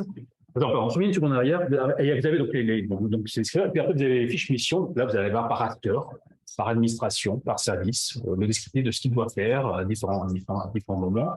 Et puis ensuite, donc voilà, vous avez un certain nombre d'annexes qui vont apporter des précisions sur tous les éléments. Donc voilà, donc c'est un document qui est intéressant parce que il présente une vision très ordonnée du de la crise, de ce qui fait crise, de qui fait quoi, de comment se présente l'événement, comment on décide, avec finalement une conception on va y revenir aussi, mais très linéaire de la crise. C'est-à-dire que voilà, les premiers éléments qui laissent à penser qu'il pourrait y avoir un risque d'éruption, donc on active un premier niveau, puis un deuxième, puis un troisième, jusqu'à l'éruption, et puis une fois il y a peut-être d'autres éruptions, et puis après derrière ça, il y aura progressivement un retour à la normale. Donc, on a une vision, et ça c'est vrai de tous les plans de gestion de crise, une vision toujours très linéaire de l'événement. Voilà, il y a un événement plus ou moins soudain. Alors, parfois on peut s'y préparer, parfois il arrive subitement comme un attentat terroriste. Mais voilà, il y a un moment, il y a un début, un milieu, une fin, et le plan est là pour accompagner le déroulement de la crise, qui donc est présenté de façon toujours très linéaire. Et puis surtout aussi une crise dont la nature ne pose pas la définition, la nature ne pose pas vraiment de question. Là, voilà, on parle d'une crise volcanique. Donc on suit effectivement l'évolution du volcan, on prend les mesures appropriées pour protéger les populations, mais on ne regarde pas toutes les autres dimensions qui pourraient pourtant être associées à la fois à la menace volcanique, puis à l'éruption si elle a lieu, sur le plan économique, sur le plan social, etc., etc. Donc on est sur une vision, et c'est pareil pour les autres plans, un plan accident nucléaire se centre sur voilà, comment on gère un accident nucléaire qui reste du début à la fin un accident, une crise nucléaire. Le fait qu'il puisse y avoir des conséquences économiques, sociales, politiques, géopolitiques, etc., ne rentre pas dans le cadre du plan. Le plan, lui, est là pour gérer la crise. Et qui va aussi ces plans, donc, mettent en forme, de cette manière, une temporalité. Ils ont leur propre temporalité des décisions, temporalité de la crise. Donc, il y a vraiment une volonté d'imposer sur un événement qui, initialement, se présente comme étant quand même relativement complexe, incertain et chaotique, une forme d'ordonnancement pour aider à prendre des décisions, pour aider à prendre les mesures qui s'imposent. Donc là, ce qui est intéressant dans le plan ici, c'est qu'effectivement, il a été rédigé en partie par les personnels de la sécurité civile et en partie donc par des experts, par des volcanologues, qui justement avaient pour objectif à la fois de pouvoir faire état des connaissances les plus récentes en volcanologie, et notamment une véritable petite révolution qui est de dissocier un volcan d'un type d'éruption. Jusque-là, on associe à chaque fois à un volcan un type d'éruption. On n'imaginait pas qu'un même volcan puisse avoir différentes formes d'éruption, phréatique, magmatique, etc., etc. Et donc là, justement, le travail des experts a consisté à justement à introduire l'idée qu'on ne pouvait pas d'emblée anticiper le type d'éruption qu'il y aurait, si ce n'est que quelques temps avant, pour éventuellement imaginer ce qui va se passer, mais voilà, un pays. Donc ça, c'est important parce que ça revient à ce que disait tout à l'heure Yann, c'est important parce que finalement, cette découverte, cette avancée scientifique, elle fait passer les volcans d'une sorte d'entité singulière, chaque volcan étant unique, distinct, différent par son histoire, par sa forme, par sa localisation, par sa data, en finalement un ensemble de phénomènes qui partageraient des propriétés. Donc il y a une forme déjà, si vous êtes un peu familier avec la sociologie des sciences, une forme de montée en généralité, une forme voilà. Les volcans, malgré leurs différences, appartiendraient à une même famille d'objets dont on pourrait finalement étudier les propriétés en les comparant, sans à chaque fois avoir à les ramener à leur singularité. Et ça, c'est un enjeu très important parce que, effectivement, c'est toujours la tension avec les volcans, c'est cette tension entre les connaissances particulières. Quand Yann parle de la controverse Tadzieff Allègre, c'est bien ça. Alors, Tadzieff, lui, il parle du volcan Martinique avec une connaissance très particulière, très intime du volcan. Allègre a une approche très différente et qui est beaucoup plus distante, beaucoup plus basée sur des modèles de données, qui n'était pas le même rapport à l'objet. Donc c'est bien ça qui se joue à chaque fois. Donc là, dans le plan, il y a bien cette volonté d'introduire ces connaissances, ces avancées scientifiques, mais en même temps, il y a toujours ce souci voilà, d'apporter la meilleure expertise possible, mais sans engager trop loin leurs responsabilités pour ne pas se retrouver ensuite pris à défaut si jamais ce qui est prévu n'advient pas. Donc on a un processus de décision qui est organisé de manière différente. D'une part, donc, on a ces fameux codes couleurs qui sont donc là, comme je l'ai dit, là on est en jaune pour la Martinique, c'est pareil pour la Guadeloupe. La Réunion est toujours en jaune si je crois. voilà, donc c'est un niveau de vigilance. C'est une décision qui est prise surtout à l'initiative de l'observatoire, qui vise à renforcer le niveau de vigilance. Et ensuite, si le niveau d'activité augmente, s'il montre des signes d'accélération au niveau sismique, au niveau d'émissions de gaz ou autre, et à ce moment-là, on va décider de passer en vigilance orange, ce qui signifie qu'une éruption est probable à court moyen terme et qu'il faut commencer à se préparer à une éruption. Et puis ensuite, slide suivante, merci. Rouge, là c'est quand l'éruption a lieu, soit elle est imminente, et donc là on déclenche l'évacuation des populations, on déclenche les mesures de protection. Et on va on peut mettre en place tout ce qui a été prévu pour protéger les populations. Et puis, donc, a été rajouté cette fois-ci dans le plan Martinique, ce qui n'existait pas avant, et qui n'existe pas dans le plan Guadeloupe non plus. Guadeloupe, ça s'arrête à rouge, c'est ça, hein. C'est le gris, donc c'est après. Alors, la Réunion, elle, a un stade, a une couleur mauve, violette, j'ai une chose mauve, je crois, qui est le temps de retour progressif à la normale. Ici, on a mis du gris, c'est-à-dire une fois que c'est passé, il y a l'idée de retour normal, mais pas forcément, ce qui n'est pas forcément facile à qualifier. Donc le plan, parce que présente sont très simples, ces différents codes, couleurs, donc ces différents moments de la décision. Donc à partir du moment où on parle de orange, rouge, c'est une décision du préfet qui est prise sur la base d'un avis de l'expert. Et c'est bien là que se logent toutes les difficultés de ce plan. C'est-à-dire que le plan, lui, met en scène, alors notre jargon, on dirait que le plan est un objet frontière, à la fois c'est un objet qui est un terme de la mode, je sais, mais un objet à la fois qui circule d'un milieu à l'autre, et en même temps un objet qui fixe des frontières très claires entre la science et la décision. Donc on a un avis scientifique qui va être donné par un expert, et puis une décision qui va être prise par le préfet, et donc le plan construit vraiment cette face-à-face entre deux individus, je vais dire deux hommes même, parce que ce sont bien souvent en l'occurrence des hommes, deux hommes qui vont être amenés à un moment donné à se confronter. Donc un expert qui va parler au nom de la science et puis un préfet qui va prendre la décision au nom de sa responsabilité de représentant de l'État et du pouvoir public.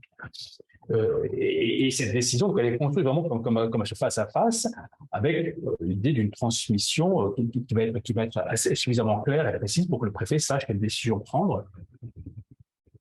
Mais avec bien cette distinction. Or, vas-y, suivante, encore. Voilà. Ce schéma nous a beaucoup amusé avec Yann et notre collègue Maud Devès aussi avec qui on travaille, parce que c'est un schéma qui a été produit, qui est dans l'annexe dans le plan, produit par l'IPGP et qui essaie justement de préciser, de donner l'état de la science et de l'expertise et jusqu'où on peut aller. Donc, ce schéma est assez difficile à lire, et c'est pas forcément anodin. Il y a des précautions dans le cadre en rouge en bas, impossible de prévoir le moment où la nature, l'amplitude du style éruptif, cinétique, l'évolution d'éruption. Donc il y a des précautions oratoires. Et puis surtout, ce qui est très intéressant, c'est là-dessus que nous on a beaucoup réfléchi, c'est le fait que vous voyez bien que le vert à jaune, c'est clair. Bon, il y a des signes clairs. Voilà, on déclenche le jaune. Mais le jaune à orange, c'est un joli dégradé. Alors le rouge en orange c'est clair, mais parce que là, soit c'est exposé, soit menace vraiment exposé, mais le passage de jaune à orange, et donc les là-dessus, et c'est bien tout le nœud de notre affaire et le nœud de cette histoire. C'est-à-dire que le passage en vigilance orange, c'est là où se loge le risque d'erreur. C'est là où se loge le risque de mal interpréter les signaux et d'aller soit de préparer l'évacuation alors que finalement il se passe rien, ou de considérer qu'il se passe encore rien, de rester en jaune, et puis finalement ça s'accélère, on n'a pas le temps de se préparer, et l'éruption a lieu et on est coincé.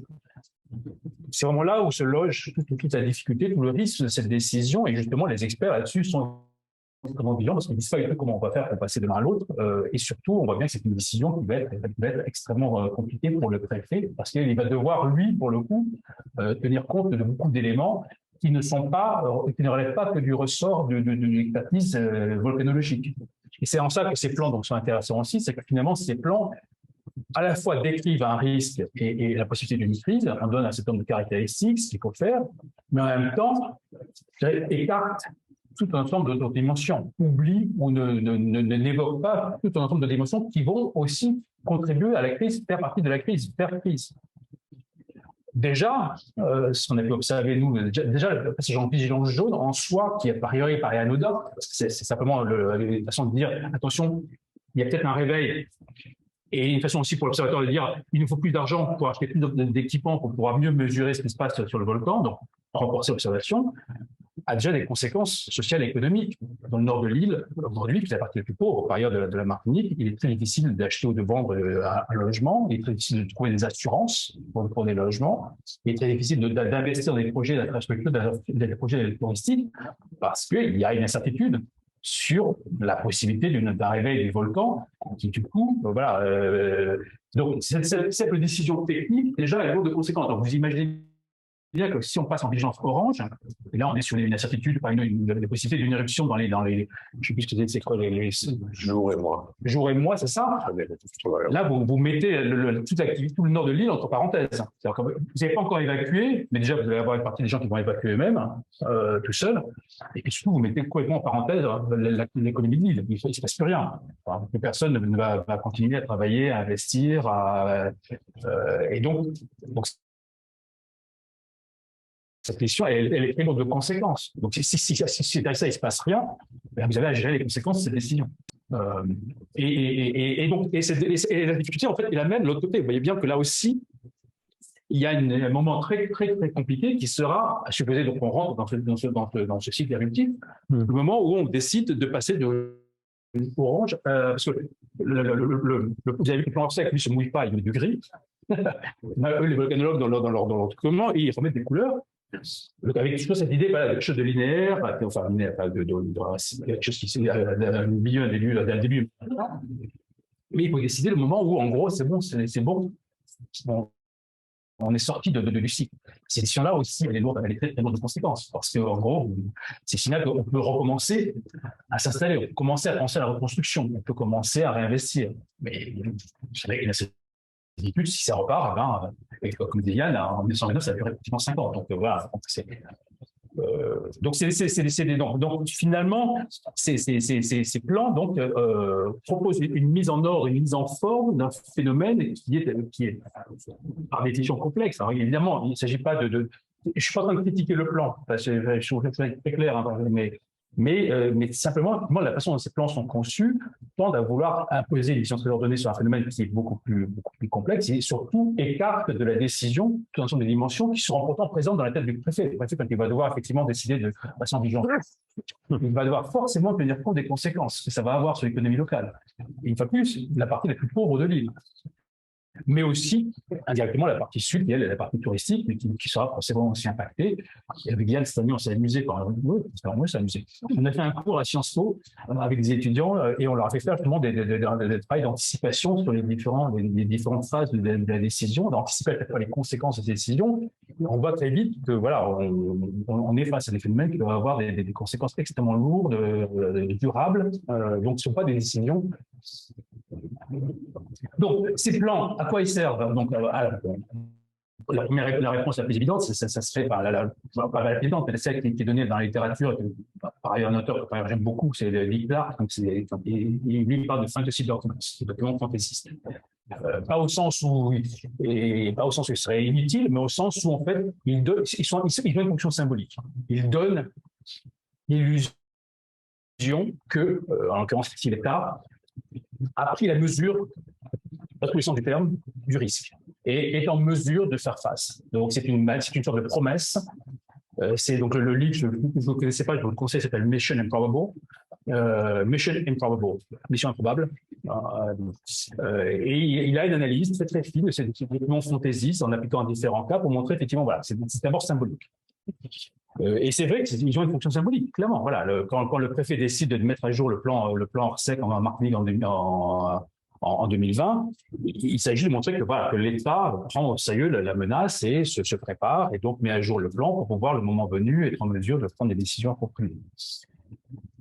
Il ne faut pas négliger quand même, et c'est ce qu'on a pu voir nous dans le cas de Martinique, le processus d'élaboration de ces plans. Ce processus a été très long et le préfet, en l'occurrence, a été plutôt malin au sens où il y avait une pression très forte de l'intérieur pour aller très très vite et à sortir avec un plan très très rapidement.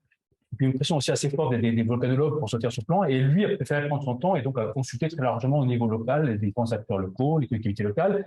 Dans les plans précédents, les collectivités locales n'apparaissaient pas, c'était l'État, il n'y avait que l'État.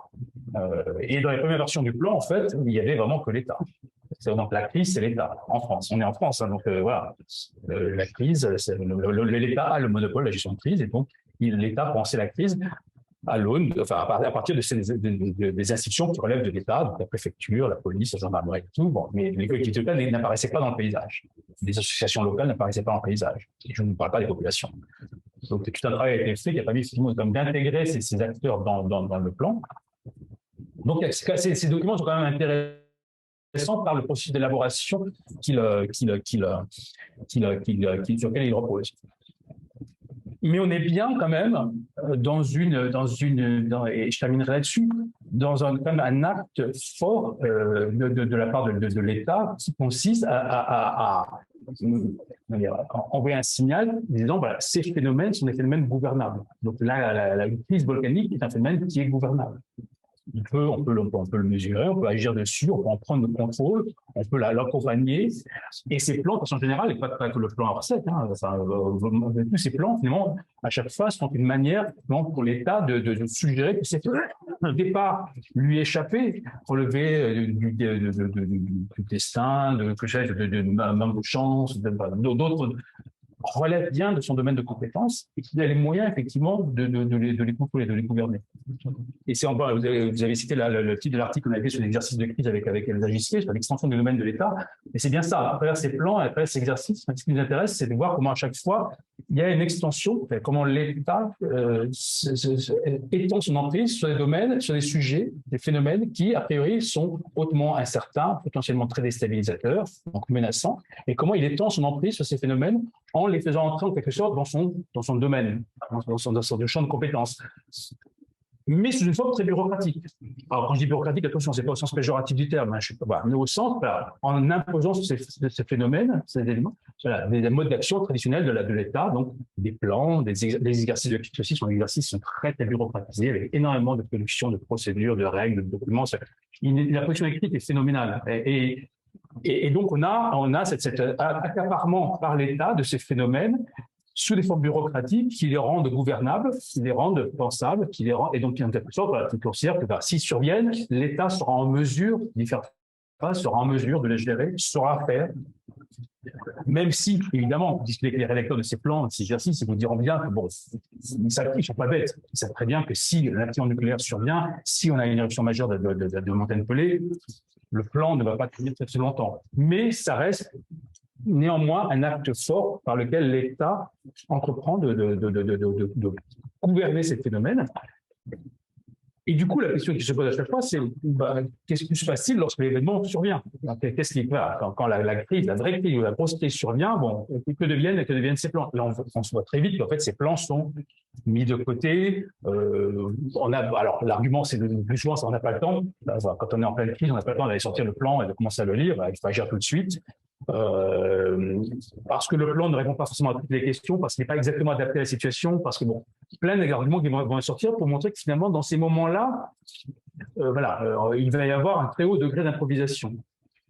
D'autant plus que souvent ceux qui ont rédigé les plans ne sont plus en poste, ils sont bougés, et donc il y a un gros turnover de l'échelon intérieur de l'administration contribue aussi à cette forme d'instabilité. Et surtout, ceux qui vont vraiment gérer la crise, les préfets, les hauts fonctionnaires, leurs directeurs de cabinet, n'ont pas été formés à la crise, pour eux, la formation à la gestion de crise, c'est d'abord une formation à la communication de crise. Mais ils ont très peu, effectivement, été confrontés à des travaux, notamment en sciences sociales, sur les crises, le fonctionnement des crises, les dynamiques de crise, la décision de crise. Tout ça, ils l'appellent sur le tas. Ils se forment sur le tas.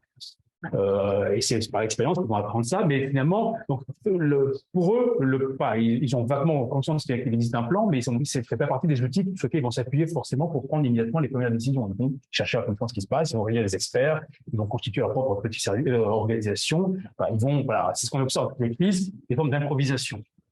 Le cas le plus célèbre, à part Covid, c'est Irma, où là, très vite, on a activé une partie du plan, mais très vite, on a aussi mis en place d'autres dispositifs qui n'avaient pas été anticipés, pas prévus. Vous me direz, c'est pas grave, c'est normal, il faut pouvoir s'adapter.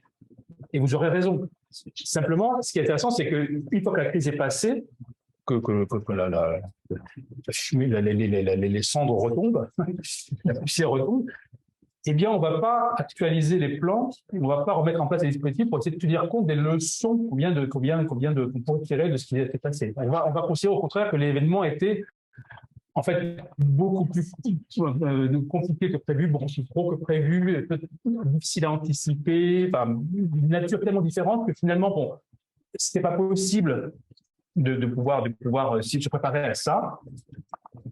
Et donc, au lieu de se dire, essayons de tirer des leçons, faisons des retours d'expérience et adaptons les plans, les dispositifs aux connaissances acquises durant la crise, en fait, on va renforcer effectivement le fonctionnement de ces plans qui restent relativement théoriques et qui ne va pas tirer les leçons de ces crises. Et donc, du coup, on maintient ces phénomènes, ces crises, parce qu'elles surviennent, ces grandes crises, à l'extérieur, comme des phénomènes extraordinaires. On les maintient comme des phénomènes singuliers, des phénomènes qui sont uniques, qui sont, voilà, le Covid, non, vous pouvez pas, c'est pas possible d'anticiper ça, c'est pas possible de prévoir ça, c'était bon. Au lieu de se demander s'il n'y avait pas des caractéristiques communes avec d'autres crises, pandémiques ou autres, essayer de chercher les ressemblances, la comparaison, on va au contraire rester dans la singularité de l'événement. Et donc, ces plans, ces plans sont là pour gérer des situations génériques, des crises au sens générique du terme, tout type de crise. Après, par domaine. Mais finalement, quand l'événement majeur survient, il est très fréquent de voir que ces plans sont d'une unité assez limitée. Et donc, on va trouver d'autres manières de faire face, mais sans pour autant questionner finalement la préparation à la gestion de crise telle qu'elle a été conçue jusque-là, telle qu'elle a été organisée pour essayer d'en tirer des leçons. Donc, il y a là un phénomène très, très intéressant. Alors, la crise Covid, je termine vraiment là-dessus. La crise Covid est un cas intéressant parce qu'elle a quand même pas mal ébranlé les convictions de beaucoup des acteurs de la gestion de crise parce qu'ils ont bien tous vu évidemment qu'on avait assez largement improvisé la réponse et que la France n'était pas seule. D'autres pays ont fait la même chose. Il y a eu une assez large improvisation. Et puis surtout qu'on est sorti de l'idée de la crise comme un phénomène relativement borné dans le temps. Le Covid a déjà plus de 2 ans et on sait très bien que les crises à venir seront de la même nature. Et voilà, donc l'idée même de la temporalité associée à la crise est une temporalité relativement brève pour se borner dans le temps. On voit bien qu'elle ne tient pas, qu'il est très difficile de déclarer le début de la crise, il est encore plus difficile de déclarer quand est-ce qu'elle est finie. On voit bien que même Covid, il faut continuer à mettre un autre exemple. Il y a des débats au Japon encore, on dit est-ce que la crise est terminée ou pas? Le TEPCO et le gouvernement japonais disent c'est terminé, la population locale dit non, c'est pas terminé. On ne peut pas rentrer chez nous, donc c'est pas terminé.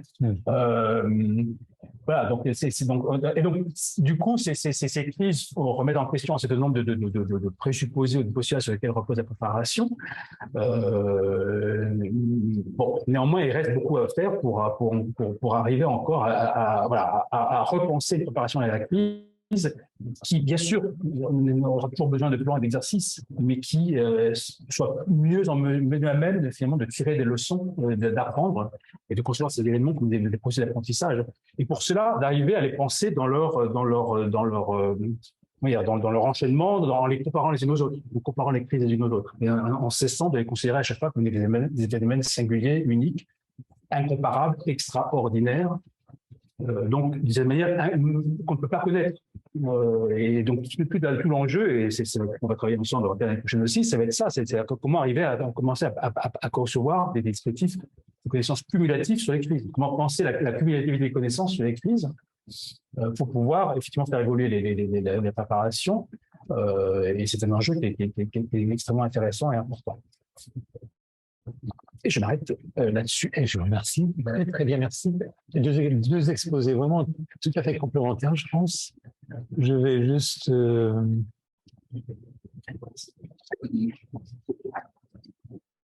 Yann, tu veux arrêter le partage? Ah oui, ouais,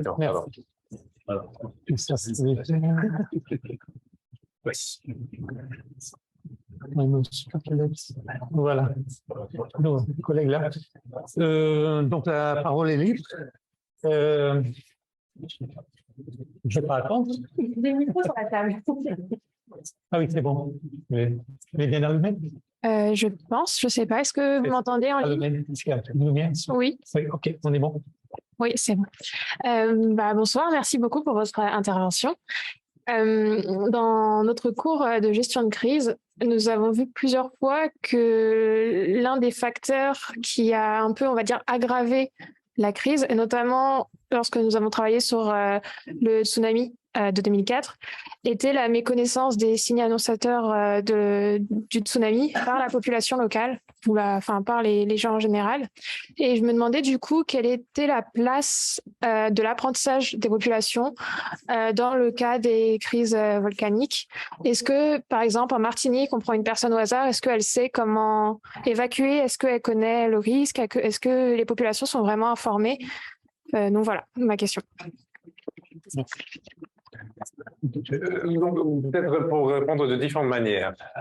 D'abord, il y a un effort qui est fait de façon continue de éduquer, entre guillemets, la population. Donc, une grande partie des activités des chercheurs sur place consiste à faire on passe des town halls, d'aller dans les salles polyvalentes, présenter les données scientifiques, et il y a un sentiment continu, pour répondre de façon indirecte, que cela ne marche pas très bien.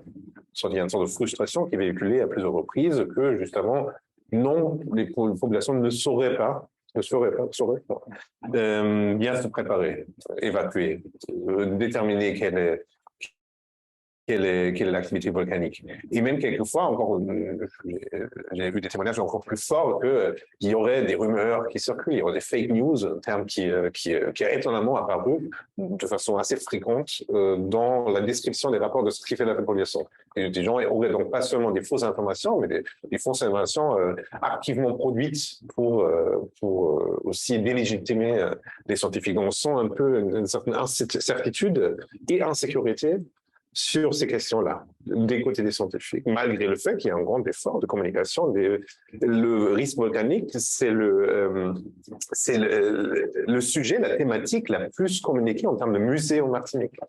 Vous avez aujourd'hui 3 différents musées sur le volcanisme, vous avez un seul sur l'esclavage. Un vrai sens sur une île avec le passé de la Martinique. Et donc, il ne manque pas de voies de communication. Par contre, on peut se poser la question de la forme de la communication. Il y a aussi les formes des interactions. Comment se passe? Parce qu'en général, dans la linéarité que Olivier a décrite, elle est aussi bien présente dans la façon de communiquer. C'est aussi une façon de communiquer très hermétique, dans le sens aussi, on reste sur le système globe, même de façon générique. Quelquefois, on ne parle même pas du volcan en tant qu'objet précis, mais on va montrer, que vous connaissez certainement parce que c'est dans tous les livres de géographie, des modèles typifiés d'un volcan et les dynamiques de fluide à l'intérieur, la tectonique des plaques, comment ça interagit et finalement produit un volcan. Et donc, on va faire un cours de géographie à un village qui donc va pas forcément retenir l'information et donc ne va pas forcément saisir entièrement comment ces systèmes volcans fonctionnent en général. Donc je pense qu'il y a aussi une manière de communiquer cela, de ne pas l'ancrer dans l'expérience du quotidien, de ne pas prendre au sérieux aussi quelquefois les faits qui sont faits. Par exemple, sur cette histoire de l'art, il y avait, et c'était pas bien pris, il y avait toute une série de mesures de température par des gens de la localité. Ils ont pris le thermomètre, ils avaient quand même. Je voulais savoir si c'est chaud, avec l'idée que si c'est chaud, c'est possiblement un signe précurseur d'une éruption. Si c'est froid, c'est moins grave. Et effectivement, pour dire, c'est un signe d'érosion, c'est froid, donc c'est une mauvaise conception du fait que le volcan va rentrer en éruption. Sauf que 2 ans plus tard, il y a des signes précurseurs de volcan qui entrent en éruption, qui par ailleurs ne se manifestent pas avec l'air chaud, mais avec des gaz chauds, par exemple, qu'on peut en effet mesurer avec la température. Donc je parlais plutôt d'une désarticulation des niveaux de communication, de la manière d'appréhender et d'écrire et saisir le phénomène, que d'une absence de connaissances. Parce que je pense que tous les acteurs concernés ont plein de connaissances. Est-ce qu'ils sont mis ensemble pour saisir le phénomène? C'est une autre question. Différents types de connaissances. C'est une hétérogénéité, pour reprendre le terme que tu as utilisé au départ, qui rend aussi quelquefois compliqué la communication. Et effectivement, il y a plein de frontières qu'ils ont érigées. Les frontières entre le type de phénomène, par exemple, le volcanologue va souvent s'arrêter dire non, tout ce qui est éruption, tout ce qui est érosion, c'est plutôt nos collègues géologues du BRGM, du Bureau de recherche de géologie et de minière, Il y a autre phénomène, la hydrologie. Par exemple, le fait qu'une éruption volcanique aurait des incidences sur l'utilisation de l'eau, qui va être aussi imaginé comme hors du champ de communication. Et donc, le candidat va s'arrêter là et dire, je ne peux pas vous présenter ça, parce que, effectivement, il est moyennement légitime sur cette question. Mais par contre, si la question en face, ça permettrait les populations locales, elles ouvrent le robinet, elles voient que l'eau est colorée, qu'elle est bizarre, et ils pourraient se douter qu'il y a un souci. Oui. C'est des choses qui touchent la population locale. Ça ne touche peut-être pas le scientifique, mais la population locale, elle peut voir les signes grâce à ça. Après, il y a une autre difficulté, je ne l'ai pas évoqué encore, c'est que parmi les volcanologues, il y a des controverses énormes. Justement, entre ceux qui, par l'occurrence, à leur Martinique, on y a assisté dans des réunions qui étaient passionnantes, entre effectivement ceux qui ont un rapport très plus physique au volcan, qui vont dessus, qui l'observent, qui le connaissent bien, et qui observent de multiples petits signes de quelque chose qui ne va pas. Donc, ça va être des fumerolles, ça va être des endroits où les plantes sont toutes mortes, ont été tuées par des gaz. Ça va être une corde de canyoning qui va être érodée par de l'acide beaucoup trop rapidement. Bon. Et face à ça, vous allez avoir d'autres volcanologues travaillant sur d'autres volcans qui travaillent sur des modèles de mesure à différents niveaux de profondeur et autres. Une Corbusier, mais vous pouvez rire. C'est pas juste entre la population et puis des experts où il pourrait y avoir des formes de désaccord. Il y a entre les experts eux-mêmes, et c'est les deux. Enfin, et on se prononce pas sans savoir qui a raison, qui a tort en l'occurrence. On n'est pas outillé pour ça. Et puis deux, c'est deux manières de faire preuve très différentes. C'est deux manières très différentes de concevoir la position de connaissance, la façon de faire preuve. Mais cette réunion, en l'occurrence, elle a duré plus de 5 heures et c'était passionnant de voir d'un point de vue épistémologique, c'était pas du tout les mêmes approches.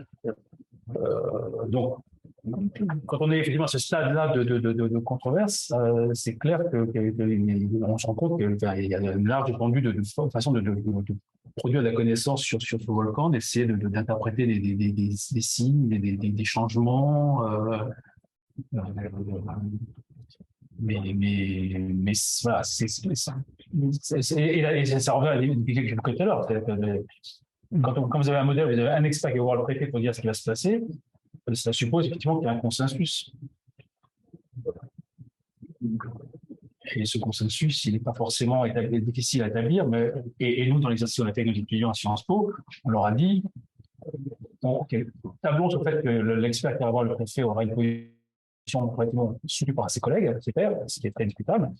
Vous aurez forcément, localement, d'autres experts qui vont émerger, qui vont dire, ah ben non, nous, on n'est pas d'accord du tout avec ça. Nous, on connaît cette montagne, on vit dessus depuis 40 ans, et vous dire que ça, c'est, alors, nouveau, c'est pas nouveau, on l'a déjà vu, on n'est pas bon. Et donc, en fait, vous allez avoir une controverse scientifique à gérer. Alors, les experts diront que ce n'est pas scientifique parce que c'est des formes de connaissances qui ne sont pas valides, mais concrètement, elles auront quand même du poids parce qu'elles feront aussi écho à des expériences personnelles, parce que voilà, il y a des observations. Donc, forcément, le passage en vigilance orange, qu'il va s'accompagner d'une controverse scientifique. Et qui sera scientifique au sens prioritaire, avec différentes formes de connaissances, différentes preuves apportées par les uns et les autres, donc du citoyen jusqu'à des experts. Et tout ça va être mis en discussion dans différents espaces, différentes arènes médiatiques, des réunions publiques et autres. Et de fait, ça va constituer aussi la crise. La crise, elle va commencer à se constituer là, dans ces désaccords sur comment on interprète les signaux, sachant qu'on est sur une science qui, quand même, qui n'est pas une science, c'est pas la météorologie, quoi. On n'a pas des milliards de données sur lesquelles, avec des gros modèles qui tournent, et on est quand même sur des phénomènes qui restent relativement rares. Donc les connaissances, elles ne sont pas en quantité de... Donc on peut pas, il y a en météorologie, c'est des modèles, ça s'appuie sur beaucoup de données. Donc ça a un niveau de robustesse, ils se trompent parfois, mais c'est quand même très robuste. Et quand on discute avec les volcanologues, leur horizon pour eux, c'est un jour d'être aussi bon que les météorologues. Mais pour ça, il faudrait avoir beaucoup d'occurrences, beaucoup de volcans un peu partout, pour pouvoir bâtir ces mêmes bases de données, cette même robustesse. C'est vrai aussi qu'ils arrivent à un moment donné à régler leur controverse entre eux. Et ça, c'est un sujet complexe. C'est formidable. Et c'est justement ça, c'est ces questions de fréquence qui va tout à fait angoissant pour les scientifiques. Oui. On peut même pas calculer la probabilité des occurrences. Allez. Oui, merci pour cette présentation, enfin, ces présentations très intéressantes. Et je voulais spécialement revenir un peu sur ce que vous aviez dit à la fin sur l'intérêt des plans et leur usage, parce que vous aviez rappelé que c'était quand même un acte fort, très symbolique de l'État pour réaffirmer sa puissance et sa capacité à gérer les crises. Mais d'un autre côté aussi, vous avez rappelé cette tendance de l'administration ou des personnes du coup qui représenteraient l'État à reléguer chaque crise comme un événement singulier.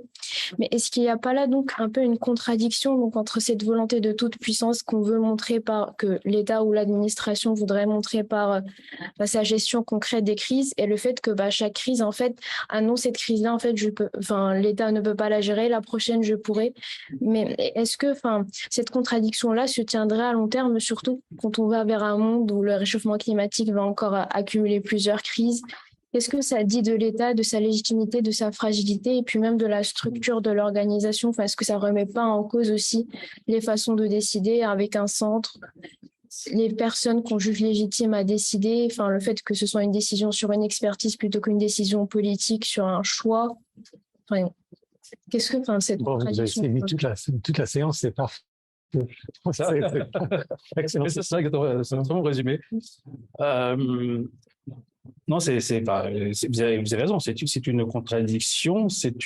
J'avais écrit un article il y a assez longtemps déjà avec Claude Gilbert, qui s'appelait Quand l'État prend des risques, et qui justement revenait sur cette promesse régulièrement désavouée, régulièrement pris à défaut de l'État de protéger. Et puis, il y avait quelque chose qui survenait. Bon, à chaque fois, il y avait les représentants d'État battaient leur coup. Parfois, il y avait des procès, mais après, ils battaient leur coup. Il y avait des rapports, il y avait des mises en cause.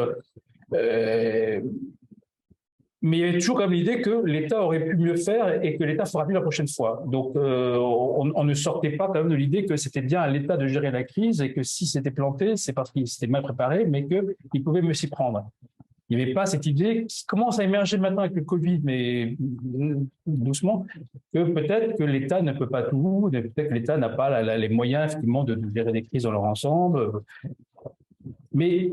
Et là, on en revient quand même à un point qui est essentiel. C'est la question de c'est quoi une crise, qu'est-ce qui fait crise. Bon, ce qui est quand même fascinant quand on discute, quand on regarde effectivement la manière dont les représentants de l'État pensent gèrent les crises.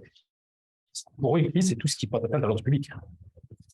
Alors, fondamentalement, c'est ça, c'est l'atteinte à l'ordre public. C'est l'atteinte à l'image de l'État. À partir du moment où vous avez le soupçon que l'État n'est pas en mesure de tenir son rôle est faillible, là, il y a risque, là, il y a crise. Donc la crise, et c'est pour ça que le préfet en France joue un rôle aussi majeur dans la gestion de crise. Le rôle du préfet en France, historiquement, c'est maintenir l'ordre dans le département. Il est représentant de l'État, il est là pour faire appliquer la loi, mais sa fonction principale, c'est de maintenir l'ordre, éviter toute forme de désordre, toute forme d'activité, de perturbation qui viendrait suggérer que l'État ne contrôle pas la situation, l'économie locale, les mouvements sociaux. Voilà. Donc, le rôle du préfet, c'est d'être constamment au courant de ce qui se passe dans son département pour prévenir toute forme d'atteinte à l'ordre public, au sens large du terme. Et ça, entre Français, on arrive vaguement à comprendre ce que ça signifie, mais je peux vous dire, quand vous allez discuter avec des collègues étrangers, alors je ne parle pas de ceux qui sont en France depuis très longtemps, hein, mais quand vous discutez avec les projets comparatifs, quand vous commencez à parler de l'ordre public et de la importance qu'il a, c'est quand même quelque chose de très français. Parce qu'il y a vraiment une idée, l'État est là pour maintenir l'ordre. Donc la crise, c'est tout ce qui porte atteinte à l'ordre, tout ce qui menace. Et le meilleur exemple, c'est si vous regardez donc, le secrétariat général à la Défense et Sécurité nationale, donc la GDSN, le Premier ministre qui est en charge de la planification, la direction qui est en charge de tout ce qui est la planification d'exercice s'appelle Protection et Sécurité de l'État. C'est symptomatique. Voilà. On est là pour protéger et sécuriser l'État. Donc, et ça, je pense que ces plans, ils sont importants aussi parce que quand même, cette croyance dans les plans, c'est cette idée, voilà, on doit pouvoir à tout moment démontrer que l'État contrôle la situation, qu'elle ne lui échappe pas, qu'elle ne déborde pas. Donc, le rôle du préfet ou le rôle des chefs de crise, c'est d'arriver à clore la crise le plus vite possible. Moi, j'avais travaillé sur Lubrizol et c'était très intéressant de voir comment le préfet a très, très vite essayé de clore la crise. Mais là, il a pris des décisions qui, en fait, ont fait contre-feu et donc, sans mauvais jeu de mots, pardon, et en fait, on aggravé la crise parce qu'il avait négligé les effets sanitaires et environnementaux. Parce que lui, il était là pour la crise en COD. L'idée, c'est qu'une fois que l'incendie est maîtrisé, on ferme le COD, la crise est terminée, on passe à autre chose. L'idée d'une crise qui est telle, qui dure, c'est voilà, ça veut dire qu'il y a une menace constante. Donc, il y a ça qui se joue dans cette contradiction. Vous avez raison, hein, c'est que l'État est pris en faute, mais et donc il est régulièrement pris en faute, mais il va quand même essayer effectivement de dire voilà, on ne s'y prendra plus, on va s'améliorer. Quelle est la première mesure symbolique, enfin pas que symbolique, parce qu'elle n'est pas encore votée, mais la première quand même, grande mesure prise depuis la crise Covid, pour tirer les leçons de la crise Covid, c'est la LOPMI, donc la loi d'orientation pour le ministère de l'Intérieur, qui prévoit notamment de renforcer le pouvoir du préfet au niveau départemental pour mieux coordonner les services de l'État. C'est intéressant comme décision, enfin, c'est parce que, alors, bien sûr, il y a eu des conflits entre les ARS et les préfets, ils ont ça, mais est-ce que c'était vraiment, le retour d'expérience qu'on va faire cette crise, c'est que les meilleures connaissances au niveau local du préfet auraient amélioré les choses.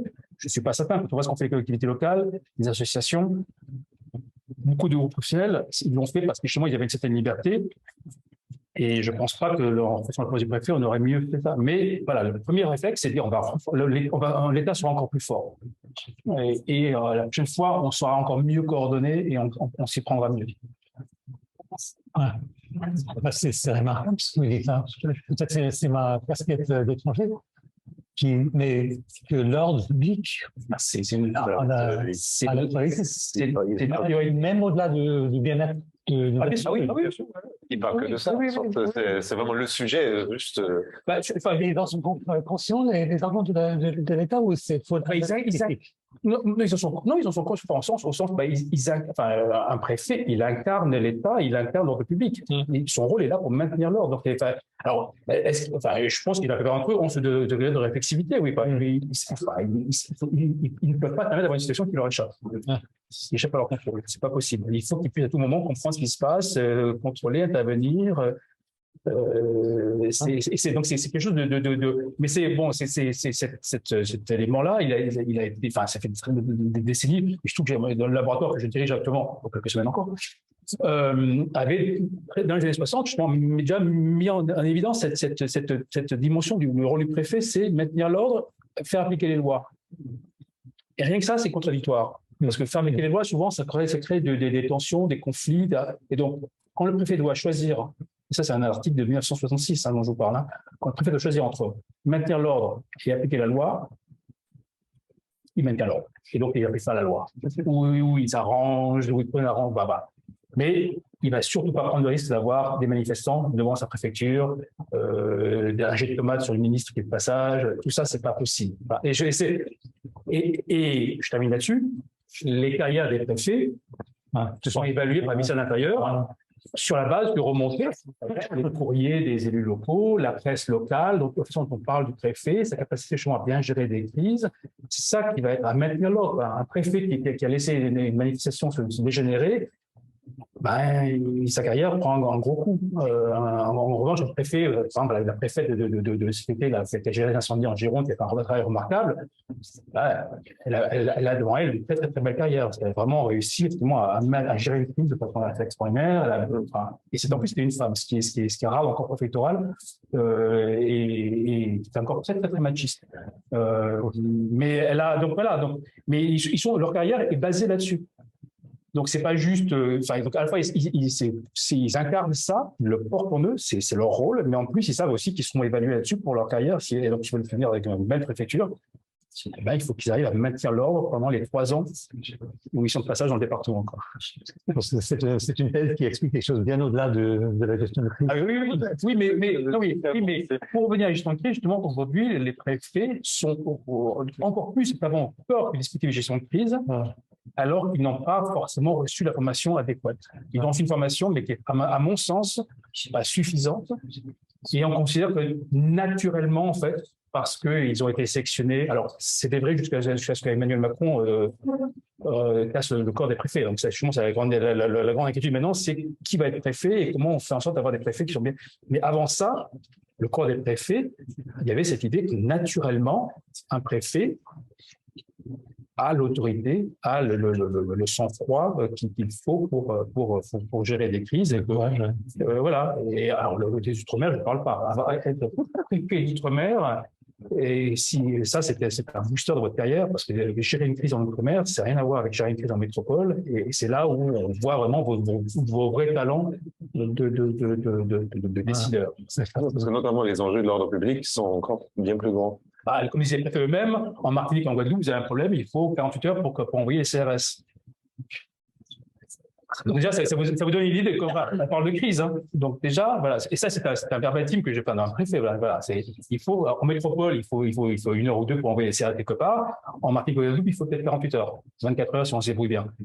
Donc en 24 heures, il faut tenir sans aide. Alors, il y a déjà des forces de police locales, y compris maintenant de positionner l'autre.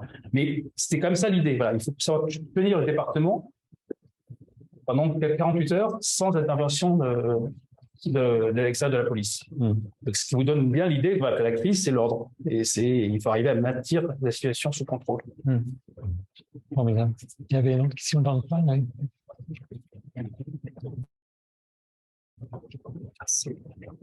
Alors moi, ma question était de l'ordre de la comparaison internationale.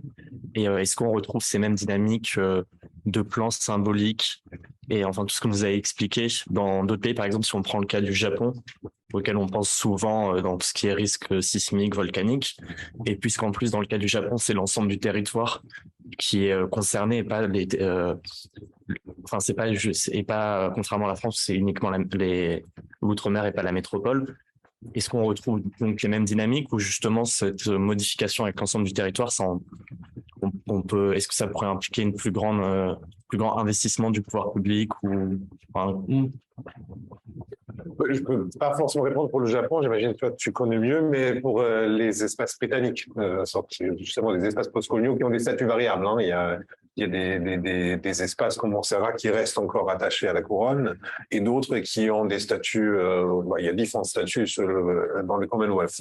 Donc l'État-nation très souverain a des dégradations. Et dans tous ces cas-là, on voit que c'est géré très différent, déjà en termes d'expertise scientifique, parce que c'est plutôt attaché à des universités, pas forcément à des observatoires. C'est des universités locales, mais aussi on voit l'héritage d'une gestion coloniale indirecte où il y a beaucoup plus de subsidiarité. Donc c'est à des niveaux beaucoup plus bas. Et donc vous avez notamment sur la gestion et la préparation de la gestion de crise, vous avez beaucoup plus de dispositifs d'intégration de la population locale, de façon systématique. Notamment à Montserrat, il y a un dispositif spécifique qui est tripartite. Vous avez les scientifiques, vous avez les représentants de l'État local et britannique de l'Angleterre, de la métropole, et vous avez les populations. Et donc, c'est censé être un dispositif de conseil, mais donc qui sert aussi à communiquer, mais de façon peut-être légèrement moins hiérarchique que c'est certainement dans le cas français. Donc il y a d'autres modèles. Ça ne veut pas dire qu'il n'y a pas de plan. Il y a un plan, clairement. Mais ce plan-là, et ça se fait une différence aussi dans le cas de Montserrat, est coécrit par une équipe internationale. Donc là, même si on avait vu quelques collègues internationaux, le gros des chercheurs qui ont travaillé sur le plan français, c'est les Français. Et je pense que c'est assez difficile à imaginer quelque chose de complètement mixte pour le plan, parce que le plan, la préfecture, c'est l'État. C'est vrai que moi, je ne suis pas un spécialiste du Japon, mais ce qui est intéressant, si on prend le cas, le peu que je sais des cas japonais, mais aussi Corée, voire Taïwan, c'est qu'ils sont des pays qui ont quand même connu des crises avec des gros ratés de la façon. Au Japon, le tremblement de terre de Kobe a été une catastrophe immense en termes de destruction, de mortalité, mais ça a aussi il y a une grosse mise en cause du rôle de l'armée. Et ce qui est intéressant, c'est que justement, quand il y a eu le tremblement de terre de Tohoku, donc qui a conduit à l'action de Fukushima, mais Tohoku, donc en 2011, l'armée avait tiré les leçons de Kobe. Et l'armée avait vraiment, enfin, il y avait vraiment eu un apprentissage qui s'était opéré, et l'armée était beaucoup plus rapidement présente, beaucoup plus efficace pour créer de l'aide aux deux autres qui étaient tirés par tourmentaires pour le tsunami. Il y avait vraiment eu un processus d'apprentissage assez impressionnant. Et en Corée, il y a eu, donc, ils ont eu aussi leur lot de catastrophes. Le ferry qui a coulé, qui a été très, très mal géré. Ils ont eu des épidémies. Et ce que disent les travaux que j'ai pu lire, c'est que justement, quand le Covid est survenu, d'une part, ils avaient mis en place une organisation de crise nouvelle, ce qui s'appelle la fameuse tour de contrôle. Donc, ils avaient centralisé la gestion de crise dans une administration unique. Et ils avaient vraiment tiré les leçons des crises passées et ils ont vraiment anticipé toutes les erreurs qu'ils avaient pu commettre dans le passé et cherché et apparemment réussi à en tirer des leçons. Donc, alors, ce qui n'a pas empêché l'autre jour, effectivement, enfin, voilà, qu'il y a eu récemment, donc comme vous savez, c'est pour Halloween, c'est des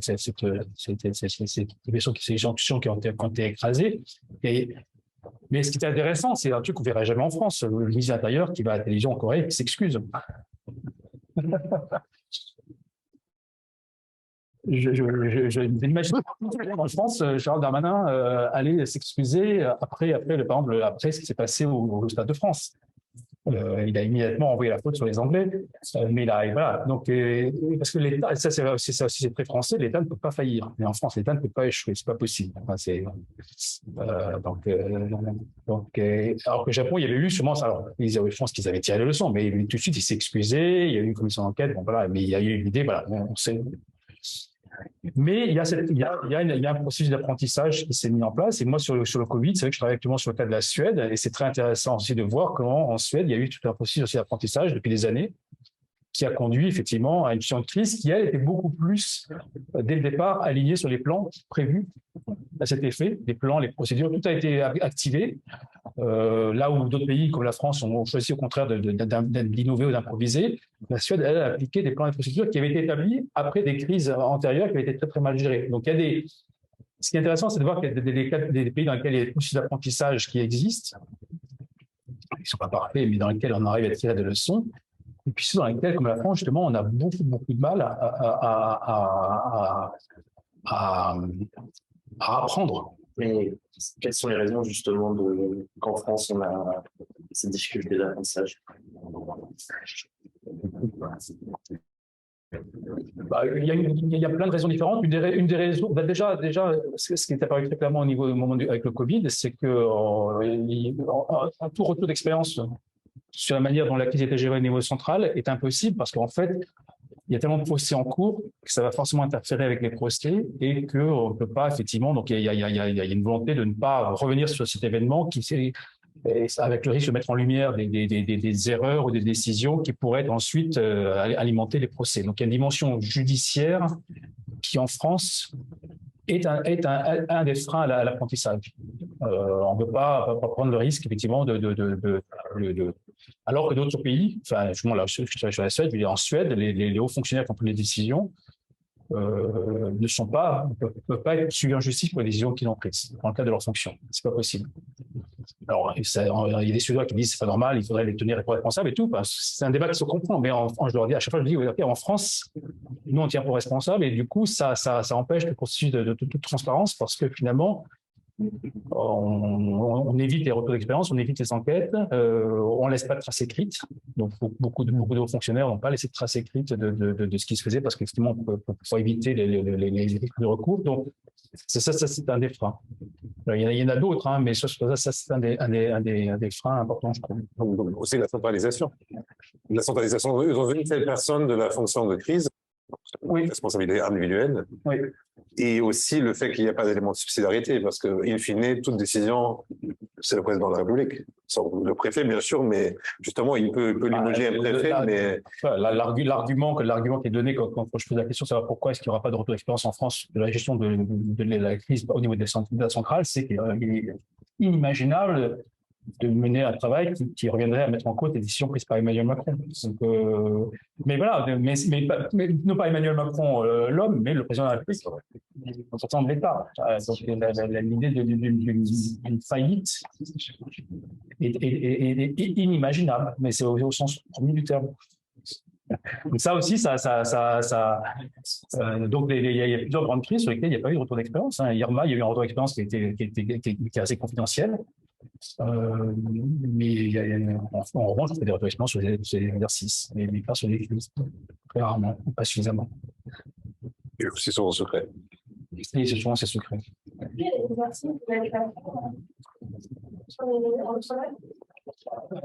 y a peut-être eu un semaine dernière, on n'a pas été invité malheureusement, parce qu'ils ont comme le plan qui a été mis à jour et donc ils l'ont testé, donc on pense qu'ils ont fait l'exercice d'évacuation. C'est toujours les mêmes choses à peu près, notamment par exemple il y a un exercice tous les ans sur les tsunamis. Il est organisé par les Nations Unies et c'est toujours un test d'évacuation, de route, de lieu, de connaissance et de transmission des informations d'évacuation vers le préfet. Mais ça veut dire que souvent, par exemple, les équipes de la préfecture ne sont pas testées. Bon, j'ai participé à deux reprises à cet exercice. C'est-à-dire qu'il n'y a rien d'imprévu qui se passe. C'est juste le déroulement par le plan de chaque action. Donc, il n'y a aucun élément d'incertitude qui est joué. Et donc, effectivement, c'est très bureaucratique.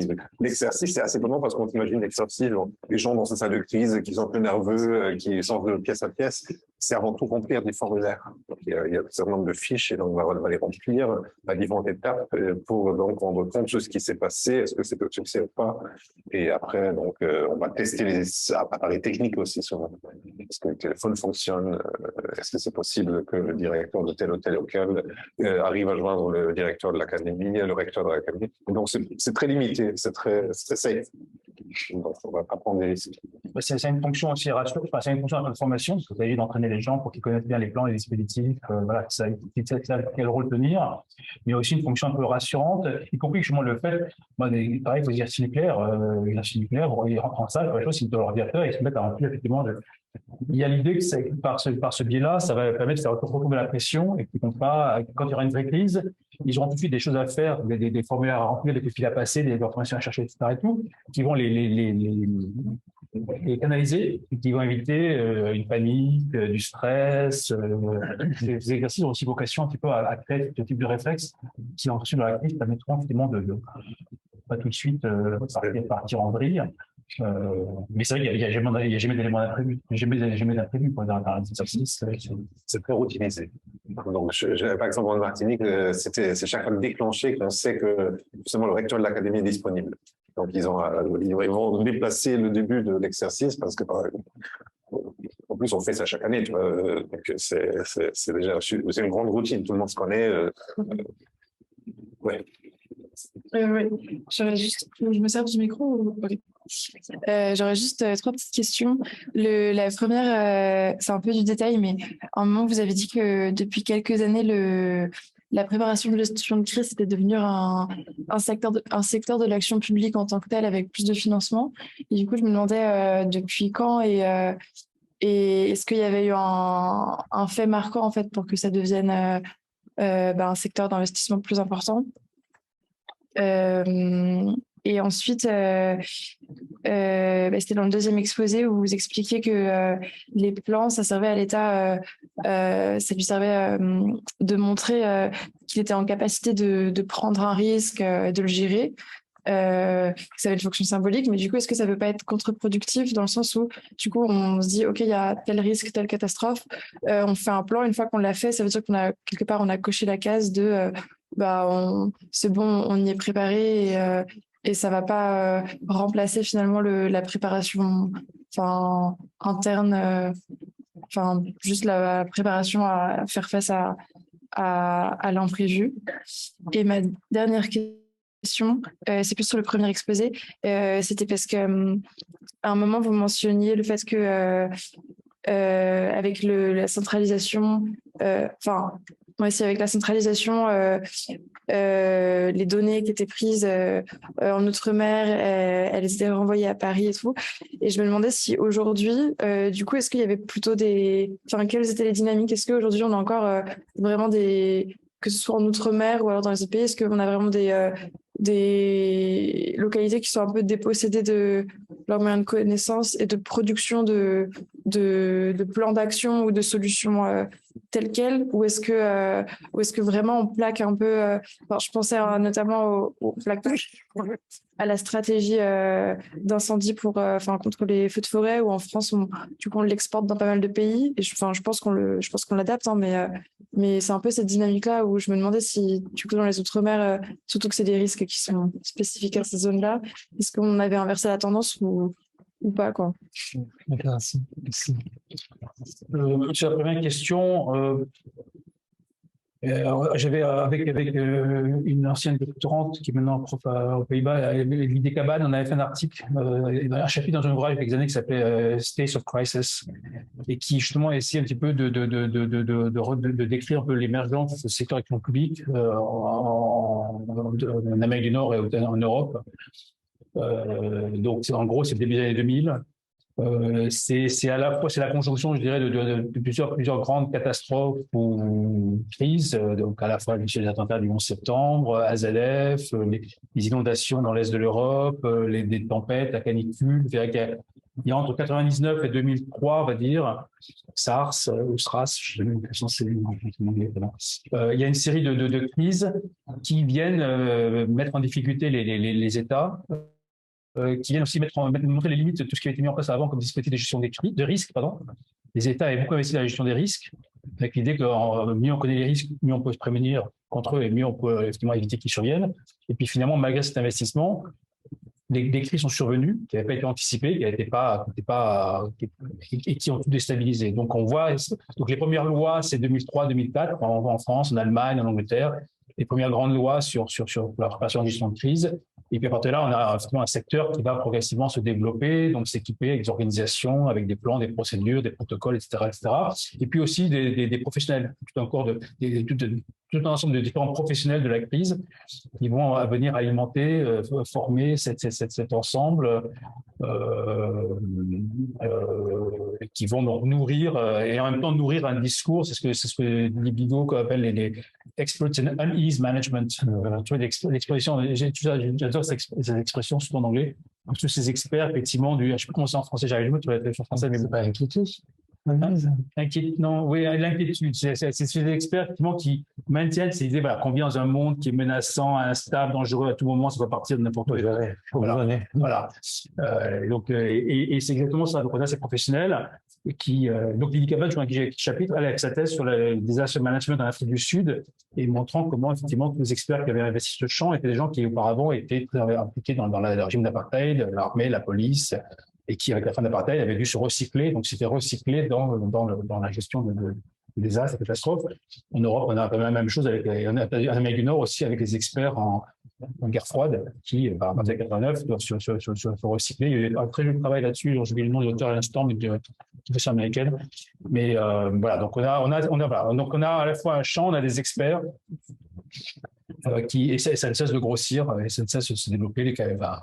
Et sur les plans, oui, effectivement, il y a le côté un peu de checklist. J'ai fait le plan, mais quand même, après, les plans, ils sont testés régulièrement. Il y a des exercices, donc bon, il faut pas tous. Et justement, récemment, quand même, je ne sais plus quel rapport parlementaire ou rapport d'inspection disait qu'il fallait peut-être effectivement revoir l'actualisation des plans. Tous les 3 ans, c'est pas raisonnable, peut-être tous les 5 ans. Mais l'idée, c'est quand même qu'ils vont être actualisés, ils sont testés. Donc, c'est un exercice bureaucratique, mais qui prend quand même beaucoup de temps et tous ceux qui ont rédigé des plans vous diront que c'était extrêmement formateur pour eux, extrêmement instructif. Simplement, ce qui est fascinant, c'est de voir que la plupart des gens qui rédigent ces rapports au niveau des préfectures, ces plans au niveau des préfectures, n'ont aucune formation en gestion de crise. ça c'est totalement fascinant. Mais voilà, donc c'est des documents qui sont comme actualisés, qui sont mis à l'épreuve.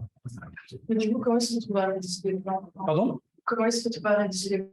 Parce que dans leur carrière, à un moment donné, ils se trouvent dans un service interministériel de gestion des crises, un site PC, et pendant 3, 4, 5 ans, et bien, ils sont à ce poste-là. Après, ils iront au service d'immigration ou en informatique. Mais à ce moment-là, ils sont pendant 4 ans, 5 ans, et donc il faut qu'ils actualisent les plans. D'ailleurs, juste une ligne ajout de ma perspective, comme j'ai travaillé avant sur l'humanitaire, dans l'aide au développement et dans l'aide humanitaire, il y a le même mouvement ou une professionnalisation de cette question-là, ça apparaît comme un public international à part entière. Et c'est intéressant parce que c'était jusqu'aux années 70, 80, géré par des scientifiques en construction, des catastrophes naturelles notamment. Et donc, ils perdent une légitimité à la guerre de la froide, à la fin de la guerre froide. Il y a des spécialistes en crise qui apparaissent avec les nouveaux guerres et donc qui vont successivement reprendre cette champ d'activité et se décrire comme professionnels de crise. Et c'est les mêmes temporalités à partir des années 2000. Il y a des outils, un outillage de la gestion de crise dans l'humanitaire. Donc, relativement tard, on a envie de dire, parce que l'humanitaire, c'est un spécialiste de crise depuis toujours. Mais donc, c'est des outils spécifiques qu'à partir de cette période. Donc, je pense qu'il y a des processus souvent dans le Sud ou dans la gestion des Suds qui sont donc très similaires. Il y a un très beau livre de Sandrine Revet là-dessus. Sandrine Revet qui a fait un livre sur les professionnels comment ça s'appelle des professionnels des catastrophes. Oui, professionnels des catastrophes. Je le titre du livre, c'est un livre d'illustration, Sandrine Revet. C'est un très joli livre, justement, surtout au niveau international, tous ces experts de la gestion de crise. Le monde c'est le monde dans le titre. Oui, le monde dans... Et sur la question des connaissances locales, oui, donc effectivement, jusqu'aujourd'hui, il faut s'imaginer ça de façon très pratique. Il y a une salle d'acquisition de données à Paris. Et donc, chaque donnée qui est prise en Martinique est automatiquement, au temps réel, quasiment, transmis à Paris. Par contre, il faut bien être précis sur qu'est-ce qui veut dire local dans ce sens-là, parce que donc ils font au niveau de local. La frustration la plus forte sur ce type d'extractivisme scientifique est créée par les chercheurs métropolitains qui sont dans les outre-mer. Parce qu'eux, ils se sont coupés de la capacité de pouvoir publier sur ces données-là, parce que les collègues parisiens sont bien plus rapides à sortir un article sur ces questions-là. Parce qu'eux, comme ils sont aussi occupés dans la gestion de l'objet volcan, dans la surveillance, dans leur quotidien, ils n'ont pas le temps, ils ne peuvent pas dégager, ils ont un discours de « je suis constamment débordé », il y a aussi une sorte de vie monastère, où on va donc vivre sur cette île, on va avoir moins de contacts peut-être qu'en zone métropolitaine parce que les durées sont plus limitées, donc il y a un turnover, donc ça permet pas forcément de go native. Et donc il y a aussi un autre type de vie qui est très lié au travail et à la gestion du risque, notamment. Et donc cette fait que la donnée elle part, pourtant elle est posée là. Et après, elle va voyager à travers l'Atlantique, du Pacifique, et va produire des carrières scientifiques ailleurs. Elle est très, très forte. Un deuxième niveau de local, c'est l'université locale, avec laquelle il n'y a pas de lien, dans mon cas. L'Observatoire volcanique de la Martinique n'a aucun lien, ni institutionnel, ni informel, avec l'Université des Antilles en Martinique. Il y a des raisons pour cela. L'Université des Antilles en Martinique n'a que des sciences sociales d'humanité. Pas de sciences dures, les sciences dures sont en good look. Mais quand même, il y aurait, par exemple, des possibilités de travailler avec les géographes, c'est pas fait. Et par exemple, mutuellement, bien sûr, dans les finances. Et donc là aussi, il y a une sorte de frustration, j'ai des très belles citations, sur ces gens qui sont sur la montagne, et cet imaginaire de sorte de château qui est sur la montagne, et qui, un chercheur avec lequel je parlais, un géographe, parle de consanguins, qui gardent leurs données, qui vont pas la partager, et qui vont l'envoyer plutôt à Paris que de la distribuer généreusement sur place. Et après, il y a un troisième niveau, effectivement, c'est les expériences quotidiennes, c'est les expériences de vivre sur ce territoire-là, de connaître son volcan, de le pouvoir saisir. Sur cela, il y a moins une forme d'extractivisme parce que ces connaissances ne sont pas prises au sérieux, sont pensées comme extra-scientifiques et donc ne vont pas être intégrées.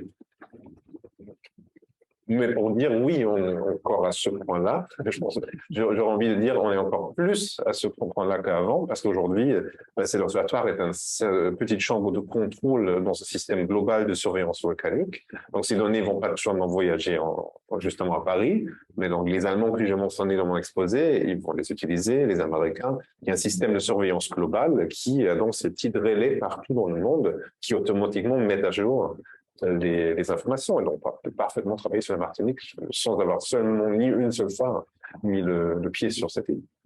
Vous pensez à une carrière sur la montagne des Palais, sans l'avoir vue. C'est dommage. Oui, très belle. Je pense que nous nous arrêtons là. Et d'abord, on dit un grand merci. La semaine prochaine, donc, nous concluons le cycle déjà, ça va vite, avec une séance sur l'intelligence artificielle et la vie privée, avec Brando Benefei, donc membre du Parlement européen, et Jean-Gabriel Ganachia,